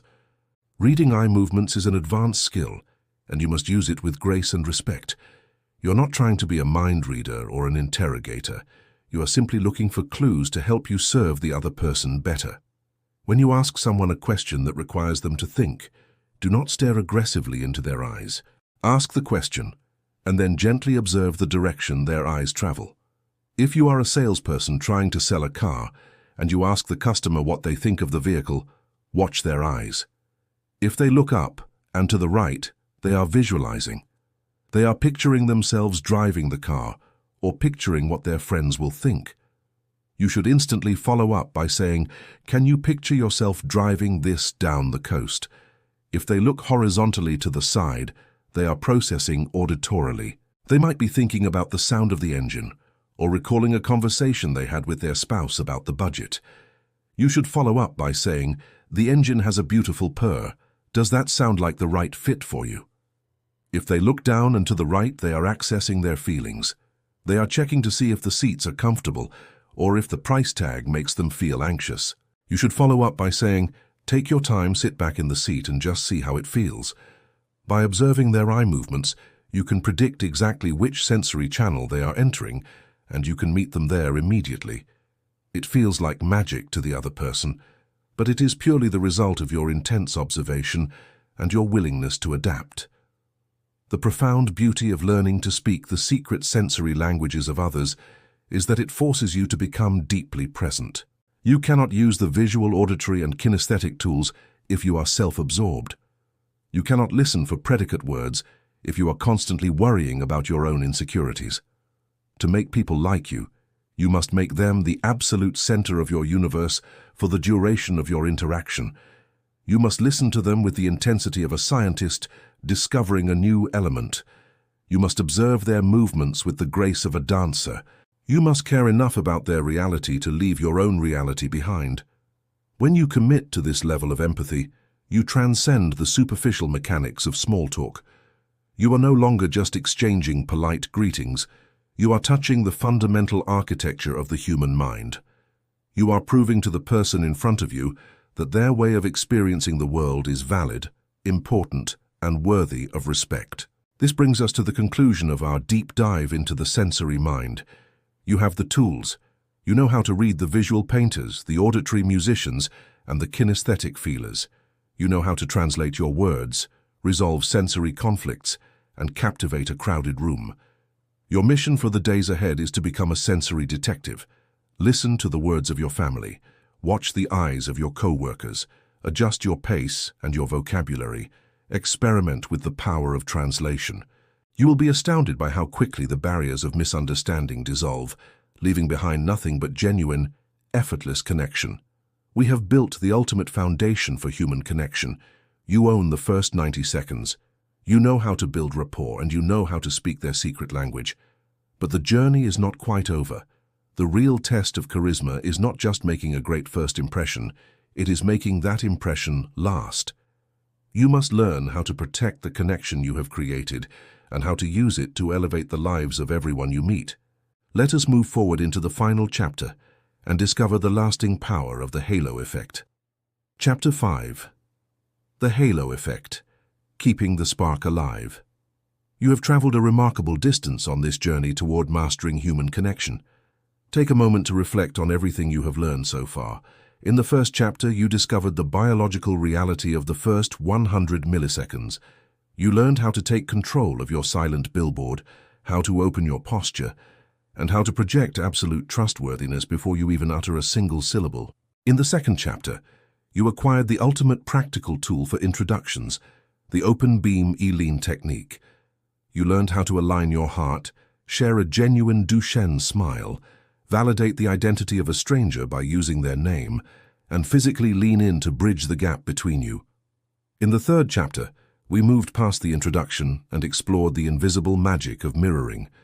You learned how to become a social chameleon, adopting the physical posture, the vocal rhythm, and even the breathing patterns of the people around you to create an undeniable sense of familiarity and safety. In the fourth chapter, we decoded the secret sensory languages of the human mind. You learned how to identify whether someone processes the world visually, auditorily, or kinesthetically, and you learned how to translate your own thoughts into their preferred language so they feel profoundly understood. If you execute these steps flawlessly, you will absolutely win the first 90 seconds of any interaction. The stranger standing in front of you will feel a massive rush of positive emotion. Their brain will flood with dopamine and oxytocin. Their defensive barriers will drop entirely. They will look at you and think to themselves, I really like this person. But you must ask yourself a very important question. What happens at minute 5? What happens at minute 50? What happens when the initial rush of the introduction fades and you are left standing face to face, needing to sustain a real conversation? The spark of connection has been successfully lit, but a spark will quickly die if you do not add wood to the fire. Many people are phenomenal at making first impressions, but they completely fail at maintaining relationships.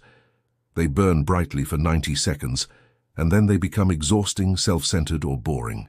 To truly master the art of making people like you, you must understand how to protect the connection you have created. You must understand how to carry that initial burst of likability into the rest of the interaction. You must understand a powerful psychological phenomenon known as the halo effect. To comprehend the halo effect, we must travel back in time to the year 1920. An American psychologist named Edward Thorndike was conducting research on how people evaluate the character of others. Thorndike was specifically interested in how commanding officers in the military judged the soldiers under their command. He set up an extensive study where he asked these commanding officers to rate their subordinate soldiers on a wide variety of distinct traits. The officers had to evaluate the soldiers on their physical appearance, their intelligence, their leadership abilities, and their overall moral character. A crucial detail of this study was that the commanding officers were evaluating men they had never spoken to in depth. They were making these judgments based primarily on initial observations and brief interactions. When Thorndike collected the evaluations and analyzed the data, he discovered a fascinating and highly irrational pattern. Logic would suggest that a soldier might be rated highly on physical appearance, but poorly on intelligence, or highly on leadership, but poorly on physical appearance. Human beings are complex, and we all have a mix of strengths and weaknesses. But that is not what the data showed. Thorndike found an overwhelming correlation across all the traits. If a commanding officer thought a soldier was physically attractive or had good posture, the officer also gave that same soldier incredibly high marks for intelligence, leadership, and moral character. Conversely, if an officer thought a soldier looked sloppy or unattractive, the officer rated that soldier poorly on every other metric, assuming they were also unintelligent and lacked leadership skills. The commanding officers were unable to judge the traits independently. Their overall feeling about the soldier completely clouded their objective judgment. Thorndike realized that the human brain uses a massive cognitive shortcut. When we perceive one outstanding positive attribute in a person, we generalize that positive feeling and assume that everything else about the person must also be positive. Thorndike named this cognitive bias the halo effect.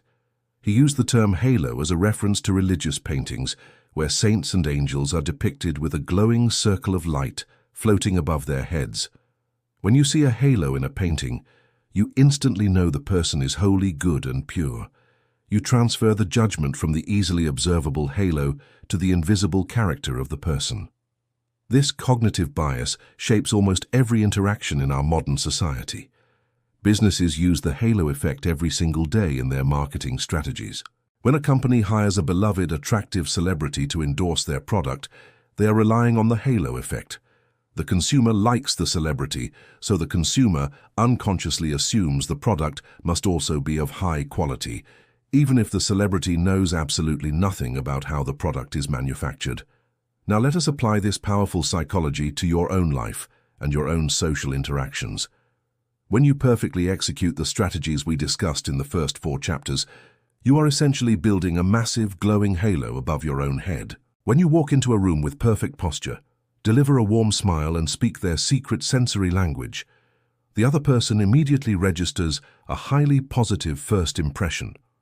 Because of the halo effect, their brain will take that positive first impression and apply it to your entire character. If you execute the first 90 seconds well, the other person will automatically assume that you are intelligent. They will assume that you are trustworthy. They will assume that you are highly competent at your job. They will assume that you are a fundamentally good person. You have bought yourself an immense amount of social grace. But there is a dark side to this cognitive bias. It is known in the field of psychology as the horn effect, named after the horns of a devil. The horn effect is the exact opposite of the halo effect. If you make a terrible first impression, if you walk in with slouched shoulders, avoid eye contact, and offer a weak, nervous handshake, the brain of the other person will assign you a set of horns. They will take that single negative attribute and assume that you are also incompetent, untrustworthy, and uninteresting. Once someone has assigned you a set of horns, it is incredibly difficult to change their mind.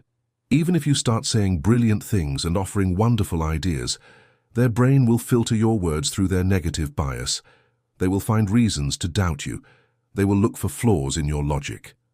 First impressions are not just a polite social ritual. They are the absolute lens through which the rest of your relationship will be viewed. Assuming you have built a beautiful halo in the first 90 seconds, your only job for the rest of the conversation is to simply not break it. You have already won the game. You do not need to prove how smart you are. You do not need to prove how interesting your life is.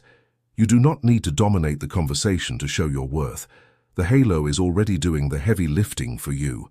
Yet, this is exactly where most people fail. They build a great initial connection, but then their ego takes over. They feel the desperate need to keep impressing the other person.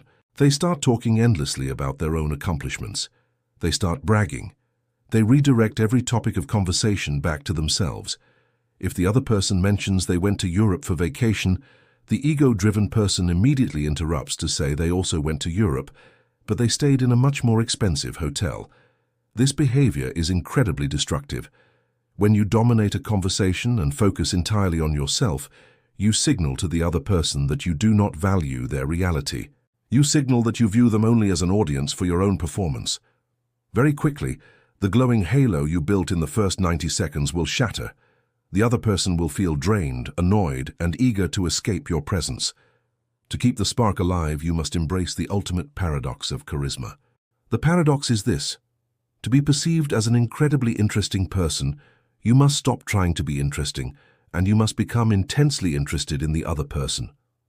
This is not just a philosophical platitude, it is a scientifically proven fact. To understand exactly how to execute this, we must look at a monumental psychological study conducted by researchers at Harvard University and Harvard Business School. In the year 2017, a team of brilliant researchers including Karen Huang, Michael Yeomans, Alison Woodbrooks, Julia Minson, and Francesca Gino published a groundbreaking paper in the Journal of Personality and Social Psychology. The title of their paper was, "It Does Not Hurt to Ask, Question Asking Increases Liking." The researchers wanted to isolate a very specific conversational behavior. They wanted to know exactly what happens to human likability when people ask questions. To test this, they set up massive observational environments, including hundreds of online text chats and massive in-person speed dating events involving thousands of individual conversations. In one of the core studies, the researchers took participants and divided them into two distinct groups. They instructed the first group to ask a high number of questions during their conversation, specifically telling them to ask at least 9 questions in a 15-minute period. They instructed the second group to ask a very low number of questions, telling them to ask no more than 4 questions in the same amount of time. The conversation partners on the other side of the table had absolutely no idea these instructions had been given. They were just told to have a normal chat and try to get to know the person. After the 15-minute conversations were over, the researchers asked the unmanipulated partners to rate how much they liked the person they were just talking to. The results were astounding, yet profoundly intuitive. The participants who interacted with the high question askers rated them as significantly more likable than the participants who interacted with the low question askers. In the speed dating environment, the results were even more consequential. The speed daters who naturally asked more questions were significantly more likely to secure a second date than those who spent the date talking about themselves. The researchers discovered that simply asking one additional question on every date dramatically increased the overall success rate of the participant. Why does asking questions have such a massive impact on human likability?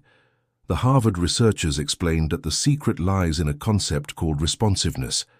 When you meet someone new, your brain is constantly evaluating whether this person is a safe and supportive ally. Responsiveness is the behavioral signal that tells the other person, "I hear you, I see you, and I care about what you are saying."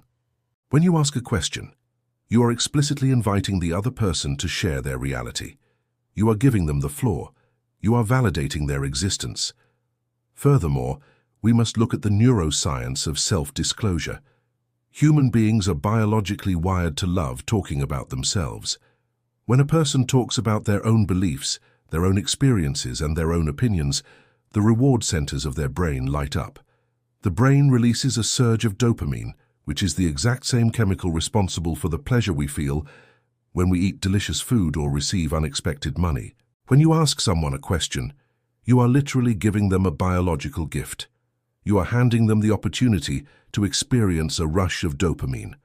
And because human beings associate their feelings with the environment they are in, their brain will take that feeling of pleasure and attach it directly to you. They will walk away from the conversation thinking you are one of the most brilliant and charming people they have ever met, even if you barely spoke a single sentence about yourself. However, the Harvard researchers made a very critical distinction in their study.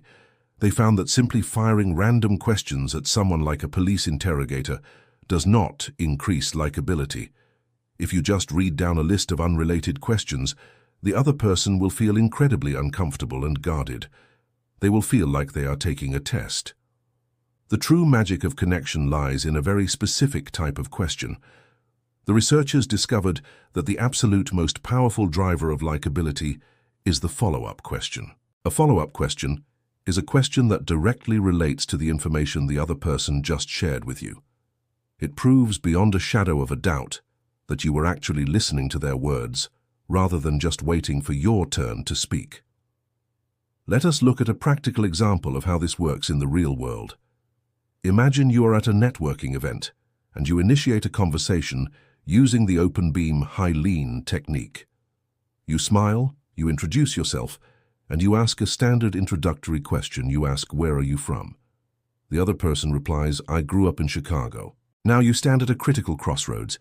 The average person, driven by their ego, will immediately hijack the conversation. They will say, "Oh, I have been to Chicago. I went there last summer and ate at this amazing pizza place, and the weather was so windy, and I had such a hard time getting a taxi." In this scenario, you have completely stolen the spotlight. You have killed the momentum of their self-disclosure. You have shifted the entire focus back to your own life. You might think you are building common ground, but you are actually shutting them down. Instead of doing that, you must master the art of the follow-up question. When they say they grew up in Chicago, you must suppress the urge to talk about yourself. You must keep the spotlight firmly fixed on them. You lean in slightly, you maintain warm eye contact, and you ask a follow-up question. You ask, "What was it like growing up there?" Or you ask, "What is your absolute favorite memory of living in that city?" When you ask this follow-up question, you invite them to go deeper. You invite them to share their emotions, not just their geographical location. They might tell you about a beautiful park they used to play in, or a struggle they faced during a harsh winter. As they share this story, their brain releases dopamine. They feel profoundly heard. When they finish their story, you ask another follow-up question. If they mentioned playing in a park, you ask, "Do you still find time to get out into nature now that you live here?" You are creating a continuous chain of responsiveness. You are pulling the thread of their narrative, encouraging them to unravel their thoughts in a safe and welcoming environment. You are proving to them that their life is genuinely interesting to you. Let us break this down into actionable steps so you can implement this strategy immediately. We will call this the framework of active responsiveness. Action Step 1. The 3-second pause. The greatest enemy of the follow-up question is the fear of silence. Most people are terrified of pauses in a conversation. When the other person finishes a sentence, the average listener immediately jumps in to fill the void, usually with a story about themselves. To become a master question asker, you must learn to embrace the pause. When the other person finishes answering a question, do not say anything for 3 full seconds. Just look at them, maintain your gentle Duchenne smile, and nod slowly. This 3-second pause is incredibly powerful for 2 reasons. First, it shows that you are actually digesting what they just said. It shows that you respect their words enough to think about them before reacting. Second, human beings naturally want to fill silence. If you just wait 3 seconds, the other person will almost always continue talking. They will expand on their original thought, often revealing much deeper and more personal information than they originally intended. Silence is the greatest conversational magnet. It pulls the truth out of people. Action Step 2. The emotional audit. When you are listening to someone speak, do not just listen to the raw facts of their story. Facts are boring. Facts do not build deep emotional connections. Instead, you must perform an emotional audit of their words. You must listen for the feelings hiding beneath the facts. If a colleague tells you, "I spent 10 hours working on that spreadsheet yesterday," the fact is that they worked on a spreadsheet. But what is the emotion? The emotion might be exhaustion. The emotion might be pride. The emotion might be intense frustration. Your follow-up question should target the emotion, not the fact. Do not ask them what software they used to make the spreadsheet. That is a factual question that leads nowhere. Instead, ask an emotional follow-up question. Say to them, "Wow, that sounds incredibly exhausting. How did you manage to stay focused for that long?" Or say to them, "You must feel incredibly proud to have finally finished it. How did it feel to hit the save button?" When you ask questions that target their emotions, you bypass the superficial layers of small talk and strike directly at the core of their human experience. You show them that you possess deep empathy. You show them that you care about their well-being, not just their productivity. Action step 3, the boomerang technique. Eventually, a polite conversation partner will realize that they have been doing all the talking. They will feel a slight pang of guilt, and they will ask a question back to you. If you ask them where they are from, and they talk about Chicago for 5 minutes, they will eventually stop and say, "What about you? Where did you grow up?" This is the moment of truth. You must answer their question, because refusing to answer would make you seem secretive and weird. But you must not fall into the trap of launching into a 20-minute monologue about your own childhood. You must use the boomerang technique. You answer their question clearly and concisely, sharing a little bit of genuine information about yourself, and then you immediately throw the conversation back to them with another question. You might say, "I grew up in a very small town in Texas. It was incredibly quiet, which is exactly why I love the fast pace of living in the city now. How did you handle the transition from Chicago to this new city? Did it take you a long time to adjust?" You answered their question. You shared a piece of your own reality, which builds mutual trust, but you kept your answer brief and you used the end of your sentence to launch another follow-up question directly back at them. The boomerang technique ensures that the spotlight never strays from them for too long. It keeps the dopamine flowing in their brain, and it keeps your halo shining brightly. Action step 4, the ultimate deflection. Sometimes you will encounter someone who is incredibly shy, or someone who is going through a very difficult time and simply does not want to talk about themselves. If you ask them personal questions, they give short one-word answers. They look uncomfortable. In this situation, asking more follow-up questions will actually hurt your likability. They will feel interrogated and trapped. You must possess the social intelligence to recognize when the spotlight is making someone sweat. When this happens, you must execute the ultimate deflection. You take the spotlight off of both of you, and you shine it on a neutral third subject. You can ask a question about the environment you are in. If you are at a conference, you ask, "What did you think of the keynote speaker this morning?" If you are at a dinner party, you ask, "The food here is amazing. Have you ever tried cooking something like this at home?" By deflecting the conversation to a shared external experience, you remove the pressure. You allow the shy person to engage in the conversation without having to reveal deep personal truths. You make them feel safe. And remember, the fundamental rule of the first 90 seconds is that people like people who make them feel safe. As we reach the culmination of this chapter and the culmination of our entire journey together, we must discuss the absolute final stage of human connection. We must discuss how you leave the room and how you live on in the memory of the people you meet. To understand the long-term impact of your social interactions, we must look at how the human brain processes and stores memories. We must look at the science of emotional memory encoding. For decades, cognitive psychologists and neuroscientists have studied why we remember certain events with vivid clarity, while completely forgetting other events that happened on the exact same day. If you try to remember what you ate for lunch on a random Tuesday 3 months ago, your mind will likely be completely blank. But if you try to remember the exact moment you received a promotion at work, or the exact moment you had your first kiss, the memory will flood back into your mind in brilliant detail. The difference between those memories is emotional arousal. Deep inside your brain, there is a small almond-shaped structure called the amygdala. The amygdala is the emotional processing center of the brain. When you experience a strong emotion, whether it is intense joy, deep fear, or profound validation, the amygdala activates. It sends signals to the hippocampus, which is the memory storage center of the brain, telling it that the current moment is extremely important and must be permanently recorded. Researchers at Boston University and other leading institutions have mapped this process extensively. They have found that human memories are not like video recordings stored on a hard drive. Memories are highly reconstructive.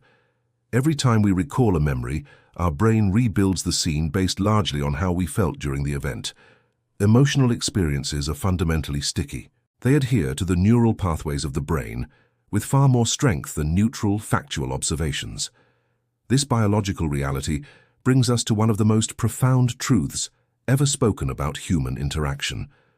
The legendary poet and author Maya Angelou famously observed the absolute core of human relations when she stated a principle that aligns perfectly with modern neuroscience. She noted that people will forget what you said, people will forget what you did, but people will never forget how you made them feel. This single sentence is the ultimate summary of everything we have learned in this book. When you walk away from a conversation, the other person is not going to remember the exact words you used. They are not going to remember the precise timeline of the stories you told. They are not going to remember the brand of the clothes you were wearing, or the exact phrasing of your brilliant business idea. Their conscious brain will discard all of those factual details within a few hours, but their amygdala will permanently record the emotional signature of your interaction. They will remember the rush of warmth they felt when you pointed your heart at them and offered a genuine Duchenne smile. They will remember the profound sense of comfort they felt when you mirrored their posture and synced your breathing with theirs. They will remember the deep validation they felt when you spoke their secret sensory language. They will remember the burst of dopamine they experienced when you asked them brilliant follow-up questions and actually listened to their answers. They will remember that in a world filled with constant distraction, a world where everyone is staring at their phones and desperately shouting to be heard, you stopped. You looked at them. You gave them your undivided attention. You made them feel like the most important person in the universe for a few glorious minutes. That feeling is the true essence of the halo effect. That feeling is the ultimate spark that will keep your relationships burning brightly for years to come. Let us briefly bring the entire architecture of this book into one clear, powerful vision. You now understand that human connection is not an accident of fate. It is not a magical aura that only a few lucky, charismatic people are born with. Human connection is a definitive scientific process. It is a biological lock, and you now possess the master key. The process begins before you even open your mouth. It begins in the first 100 milliseconds when you take control of your silent billboard. You stand tall, you embrace intentional stillness. You relax your facial muscles to project supreme trustworthiness. You dress with respect for the room, and you walk through the door with undeniable purpose. You hack the ancient survival system of the human brain, silently broadcasting a massive signal of safety and competence. Next, you close the physical gap using the open beam high lean technique. You uncross your arms, exposing your heart to show vulnerability. You trigger a joy-filled memory to beam a genuine Duchenne smile, activating the mirror neurons of the other person so they feel your happiness as their own. You speak their name clearly, delivering a rush of validating chemicals to their brain. And you perform a subtle micro-lean, demonstrating intense, respectful curiosity. You have successfully conquered the first 90 seconds. Then, you build the invisible bridge of rapport. You recognize the profound tribal instinct of the human mind, and you become a masterful chameleon. You subtly match their physical posture. You adjust the volume and speed of your voice to perfectly harmonize with their rhythm.